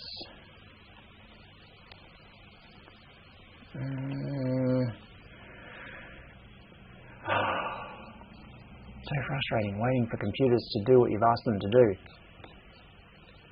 Come on, that. Open that window. I've clicked it. Open it. There, at last, you decide to open it. Why is the file browser so friggin' slow? Come on. Alright, I'll scroll. Where is open?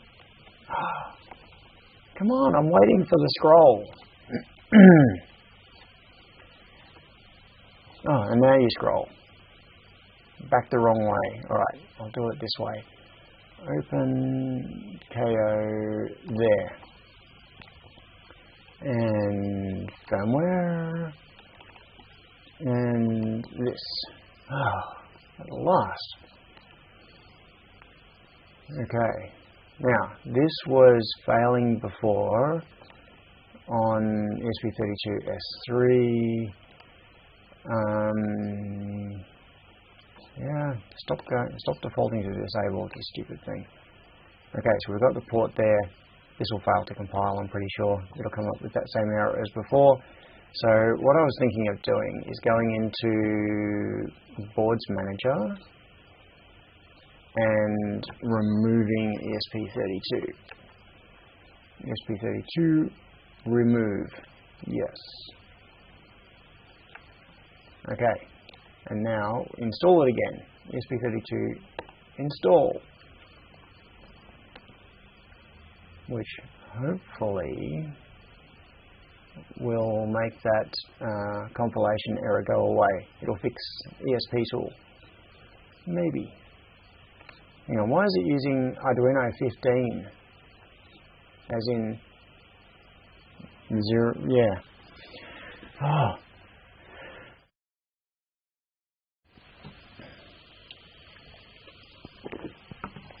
Is anyone still with me?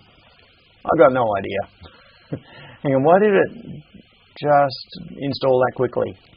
That is really suspicious. I don't believe that that worked.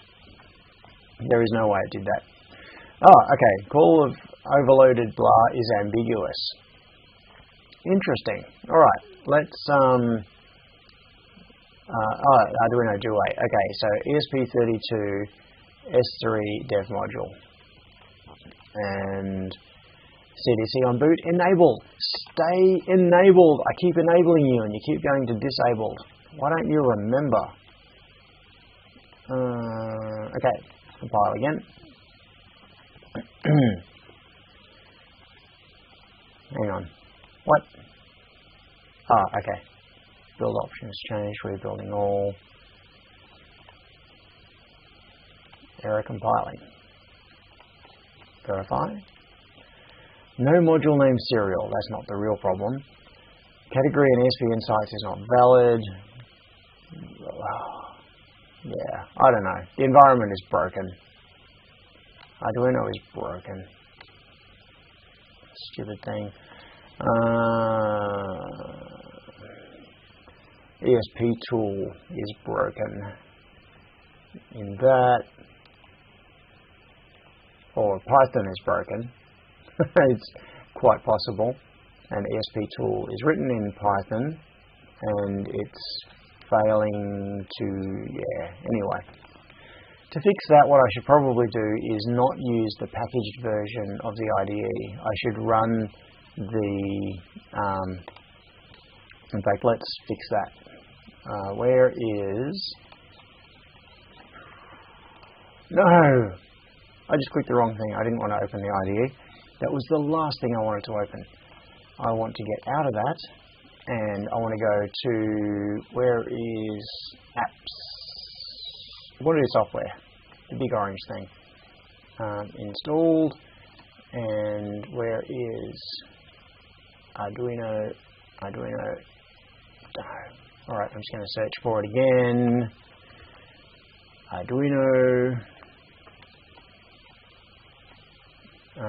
Installed. I will uninstall it Yes.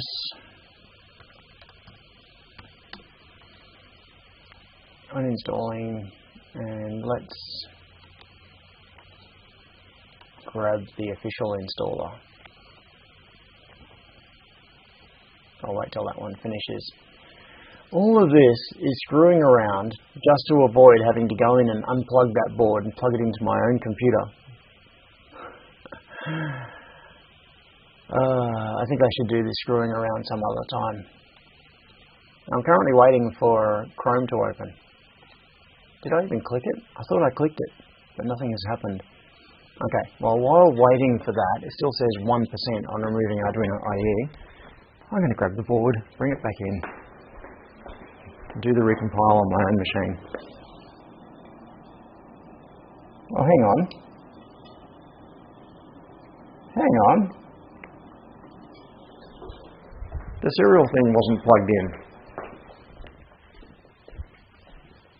Well, that would be a bit of a problem. That would be a serious problem. Okay.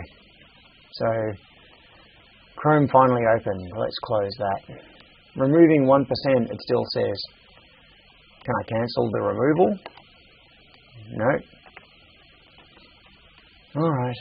Well, while waiting for that, let's try using OpenPNP's terminal. Come on.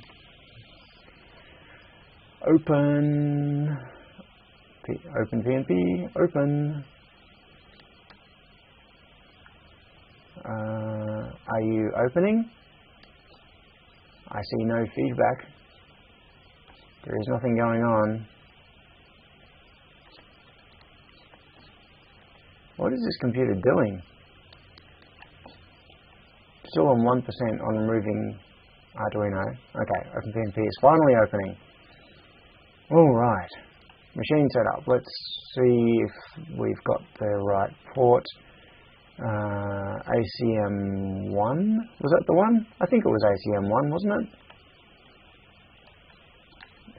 Command line. M115. Let's just try that one again, see if we get a response. Start the machine. Okay. Starting.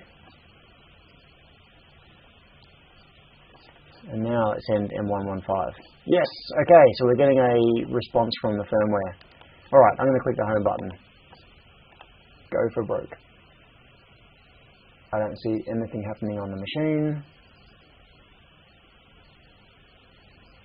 Or do I? No. I don't think anything is happening on the machine. So I don't think it is communicating on the machine side. So I need to figure out what's going on with that serial port connecting to the machine. Alright, I'll stop that. Yep, I get those errors. That's basically because of the communications failure. So exit out of that. And, oh, so finished. Okay, so what I'm going to do now is bring the board back in.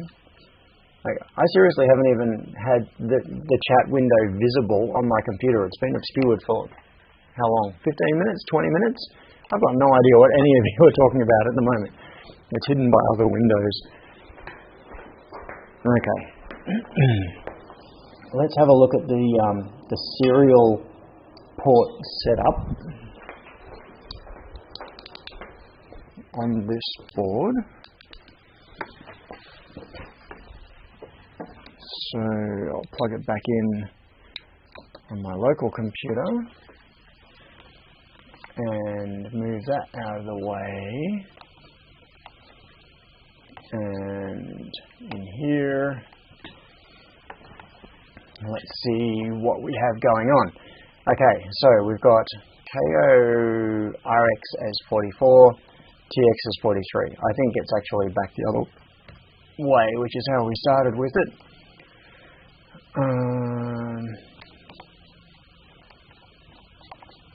Yeah, so I'll swap that back to how it was.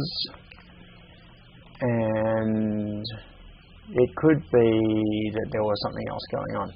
Alright, now, But let's just see what's going on. So we've got KO RX pin, KO TX pin defined here. Then, where are we initializing the serial port? We have here, if enable KO, we've got serial 2 begin, KO baud rate, serial blah, KO RX, KO TX, and then there are references to serial 2 elsewhere. So let's find everywhere that serial 2 is referenced, because maybe I should be using serial 1 as suggested.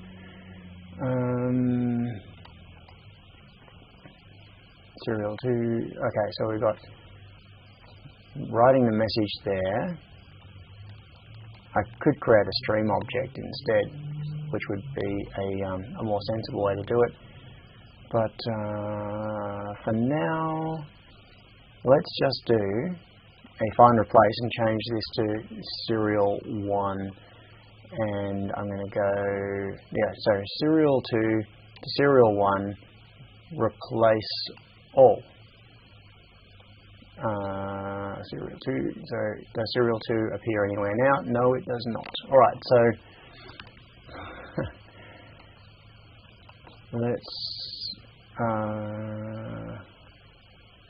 let's try that.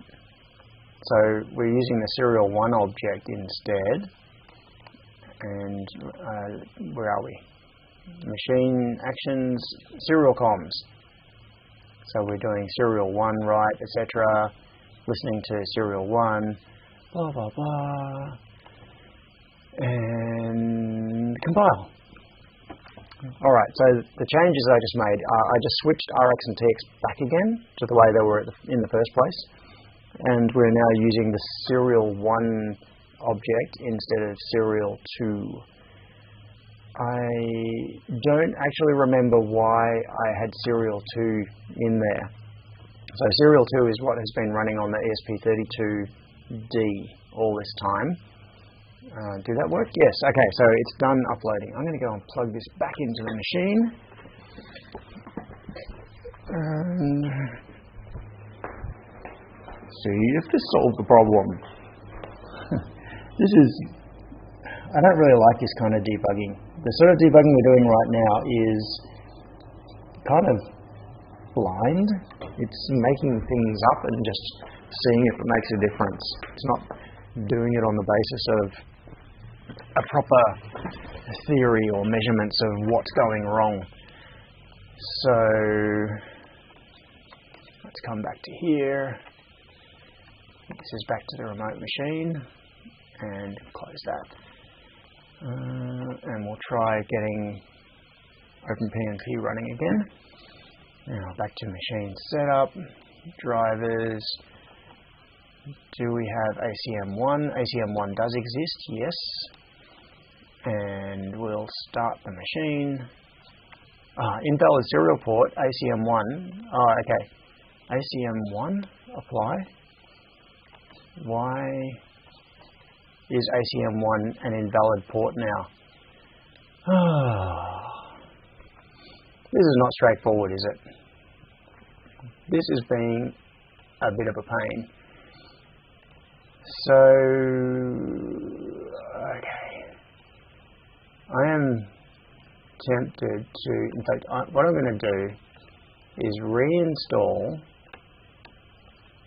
the broken version of the Arduino IDE from the package manager, just to be able to get access to its serial port again. Do we know? Yes, install, and it's cached, so it should be fast this time at least. Go. Faster, anyway.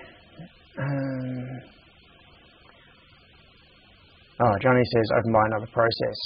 Maybe if the Arduino IDE had failed to exit properly, it's possible. What I would like is, I can't while this is installing. I was just going to search for another package and start installing some kind of a basic serial console as well.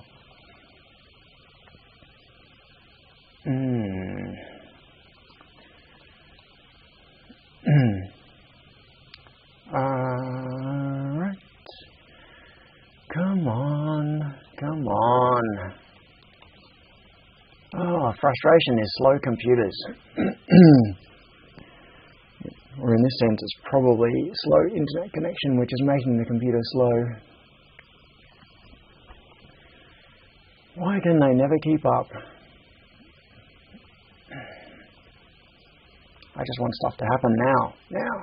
Now.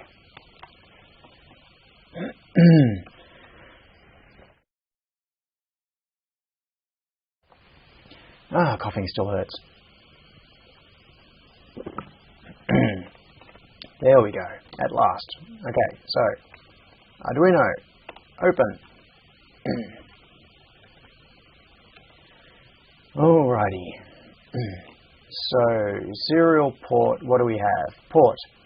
It is not appearing there. ACM1 is not there. Why is ACM1 not there? I'm just going to go and press the reset button and see if it makes it appear. Oh, I wonder if you could hear my stomach growling then.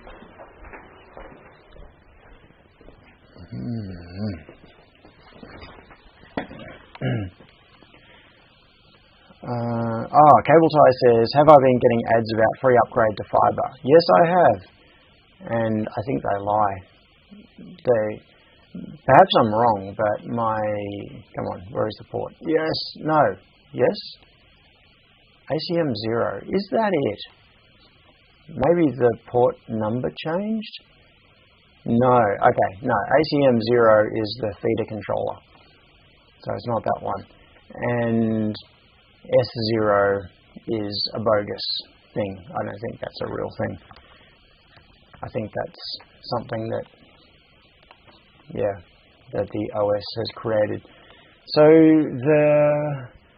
the device has disappeared again. Why has the device disappeared? Let's come back into here and and see. Yeah, the device has disappeared. The hub has disappeared. It's not there at all. Alright, I'm going to unplug it and plug it back in.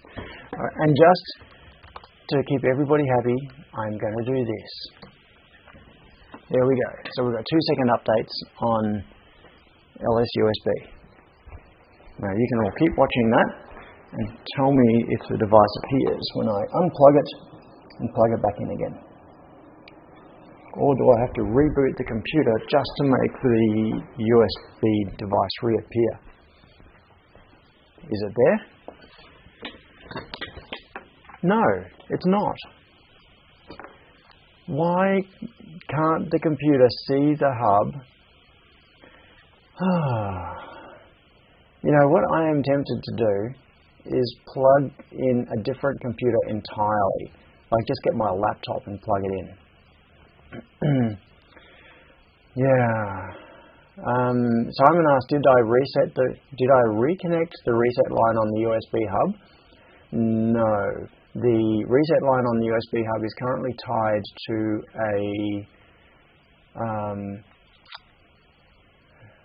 maybe it needs a cap on it as well. It's currently tied to a pull-up resistor, but maybe it needs a cap on it in the same way as the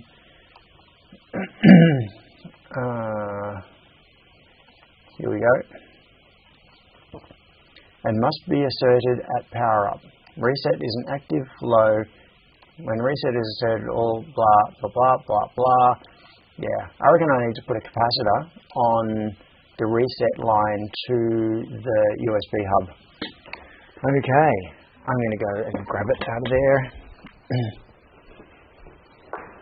This could well be the problem. It could be that the hub is not initializing properly. Well, sometimes it does and sometimes it doesn't.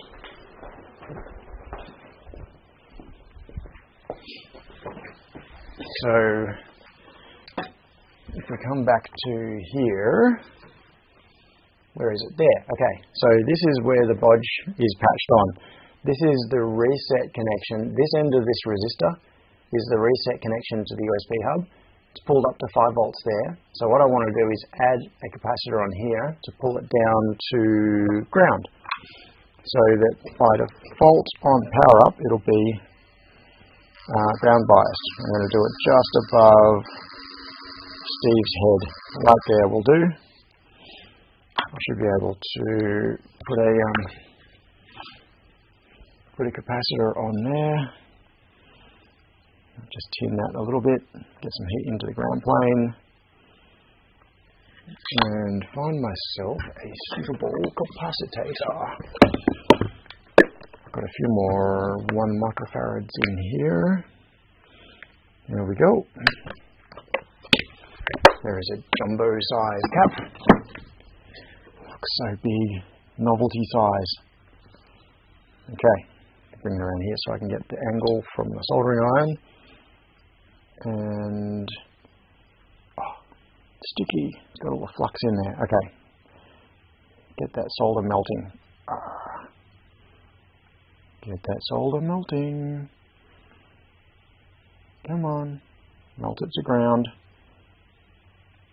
Okay, then bridge it at the other end. It's like a little conga line of parts here. Cap, resistor cap, going around in a circle and ending just above Steve's nose, or above his forehead. Alright, I'm going to take it back out there again and try plugging it in. Oh, let's go back to this. Is this watch still working? Is it updating? 10? Yes, it is. Okay, so we got the watch happening on. Oh, can I make it bigger? Yes. So this is the watch that is happening on the USB tree. I'll plug this in, and we'll see if the hub comes back. You can probably tell already. I can't see you because I'm in a different room. Has the hub come back? Yes, it has. It's appeared.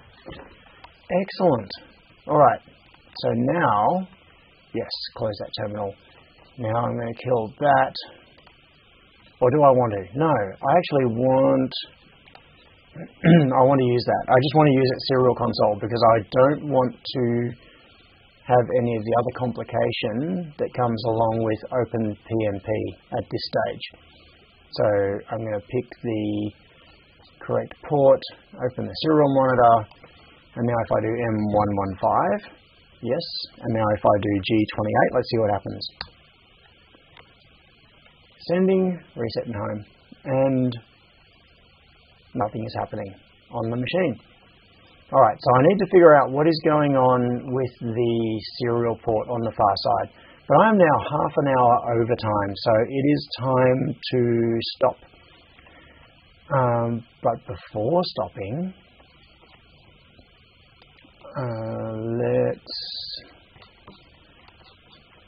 come back to here and here, because I need to make a note about that.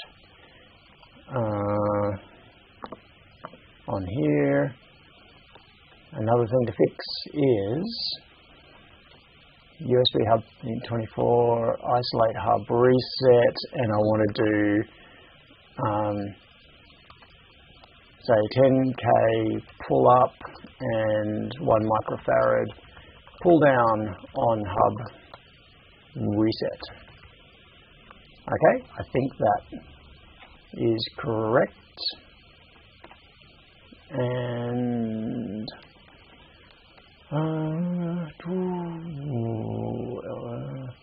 LED on IO0. Yeah, do I want to do that? I don't know. I think it's fine just having it on a different pin somewhere.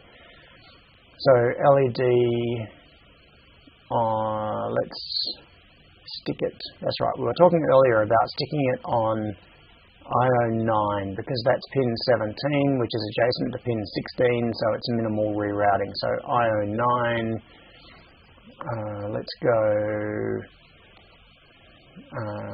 LED on pin. No, I am really tempted to do this.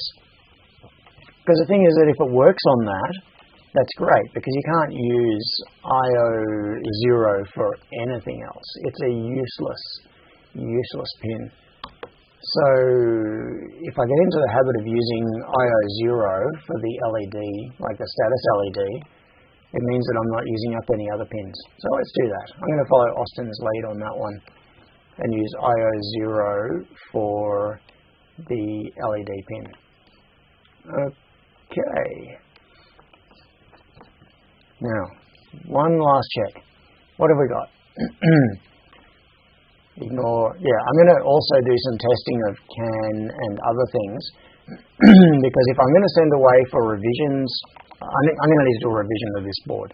If I'm going to send away for an updated board, I don't want to then discover that I have screwed up the CAN connections or had some other problem on the board.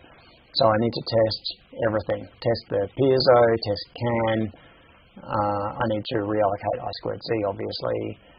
I need to I'll test the LED, so I'll connect the LED through to IO0, and I need to figure out what's going on with the serial interface. And once all of that has been done, I can apply these fixes and then make a new version of the board and send it off for fabrication. Save. Yes. Okay. I think I've worn myself out. Have I worn all of you out as well? QH, someone mentioned to wire NP3 directly to ground.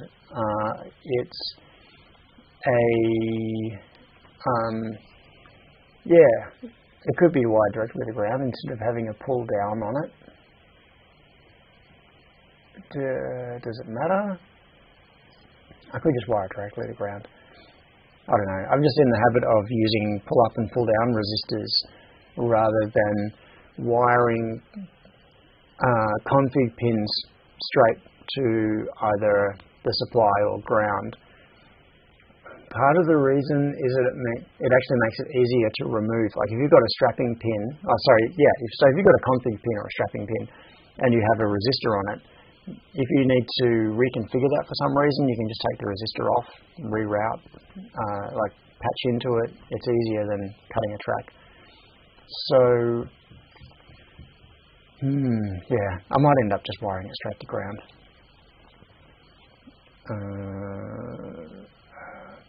So Austin said, pull down won't be reliable with direct 3.3 volts considering it needs ground to enable port 3 config.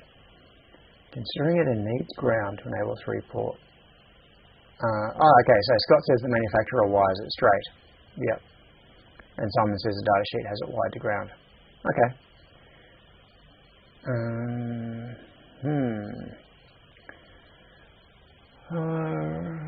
What value does the cap need to be, says Wagon Loads?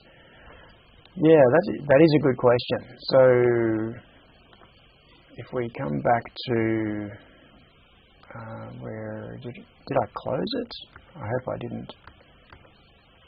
Was it in preview? I had the data sheet open. Maybe I did close it, or was it? Oh no, it might have been in about. Here we go. Okay. So reset. It says generally a reset with a pulse width between 100 microseconds and 1 milliseconds is recommended after 3.3 volt VCC reaches its 90%. Clock signal has to be active during the last 60 microseconds of the reset window. Okay, so it's quite specific about the timing, and then the capacitor is going to have to, so it is a combination of the capacitor and the resistor. So there is a bias resistor which pulls that high, and at startup the voltage will be low because the capacitor is not charged, and then the capacitor will charge over time. So what we could do, actually, this could be interesting, is capacitor charge calculator. Let's see a bit of a timing on this. So if we've got a supply voltage of 3.3 volts, and it is a capacitance of 1 microfarad, and we have 10k resistor. How long is that going to take? 0.0, well, the time constant is 0.01 of a second.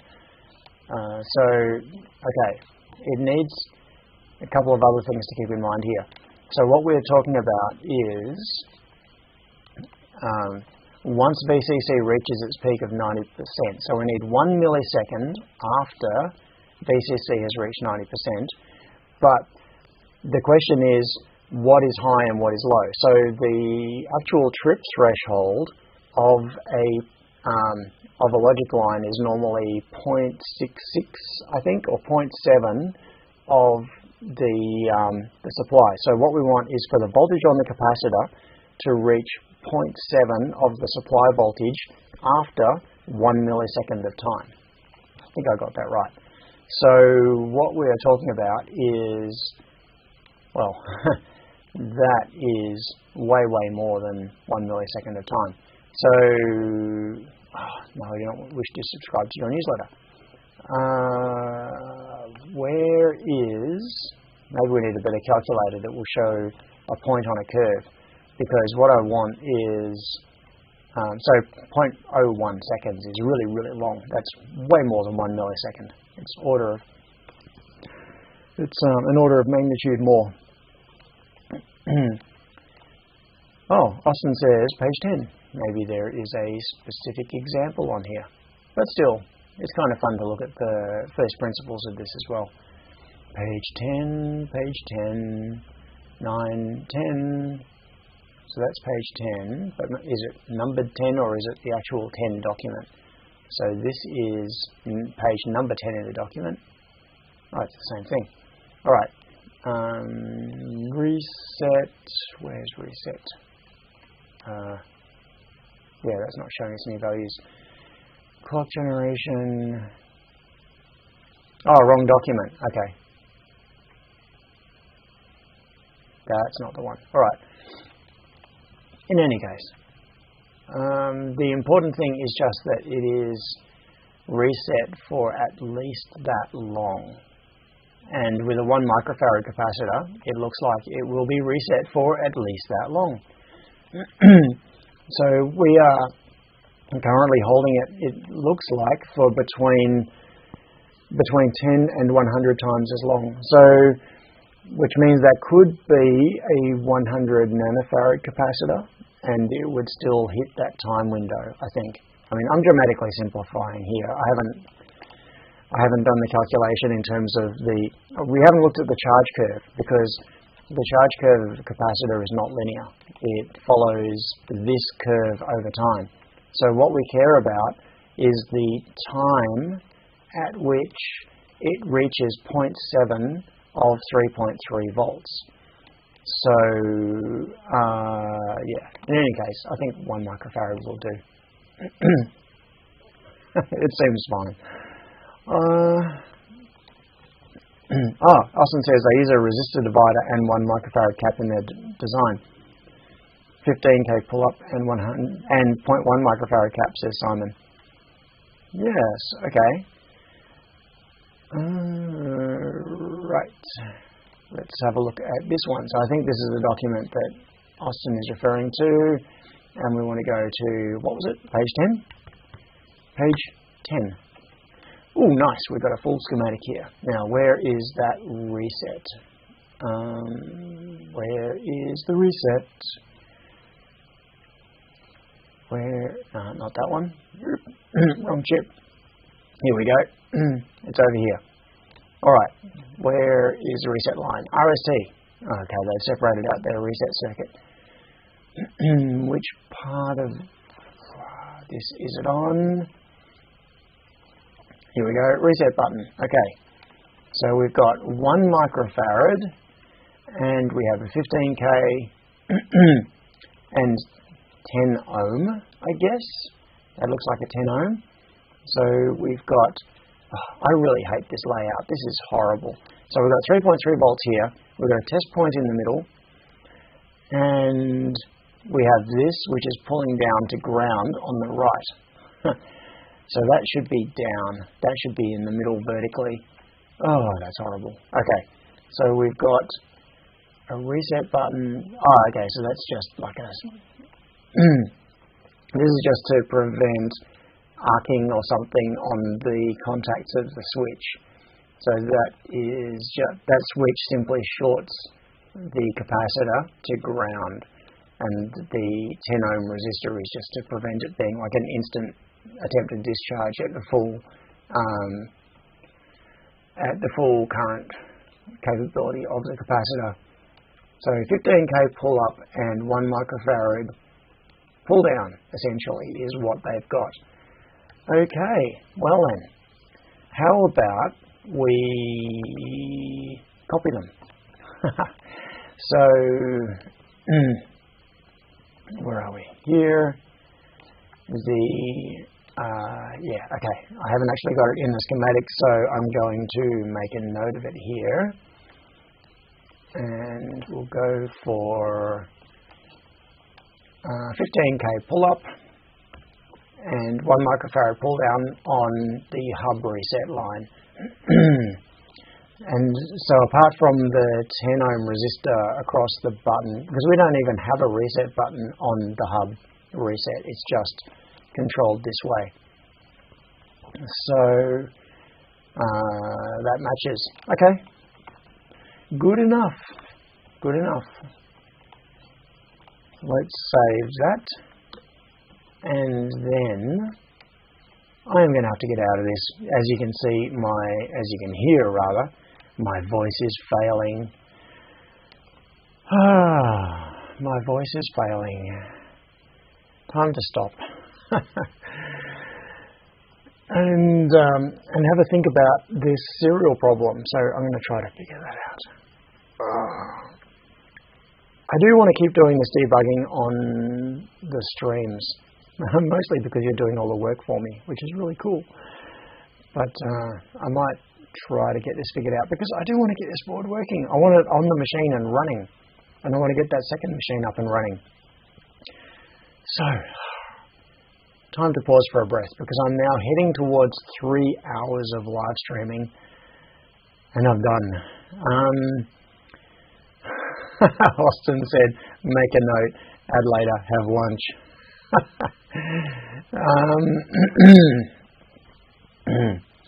Yes, as Austin said, at least the hub works. And did I order a CM4 yet? No, I did not. The CM4 was about $70 something. Hang on.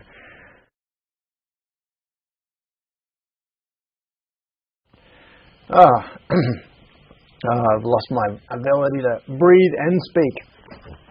No, it was about $74 or something for just a single CM4, and I didn't include one in my last DigiKey order because I'm going to be placing more orders anyway, and I need to do all the PCB revisions for that. So right now we don't even have a board to put it on. It's going to be a fair bit of work to do the updated version of the PCB. So I need to do that. I should do that on a stream. And then once that's done, I can order the PCBs and order the CM4. But I'm not going to spend the money in the meantime when I don't have anything else to put it on yet. Okay. All right. Before I pass out, I'm going to hit the end button. Otherwise, you're just going to see me pass out on a live stream. So, thanks for coming along, and I will talk to you soon. Go build something awesome.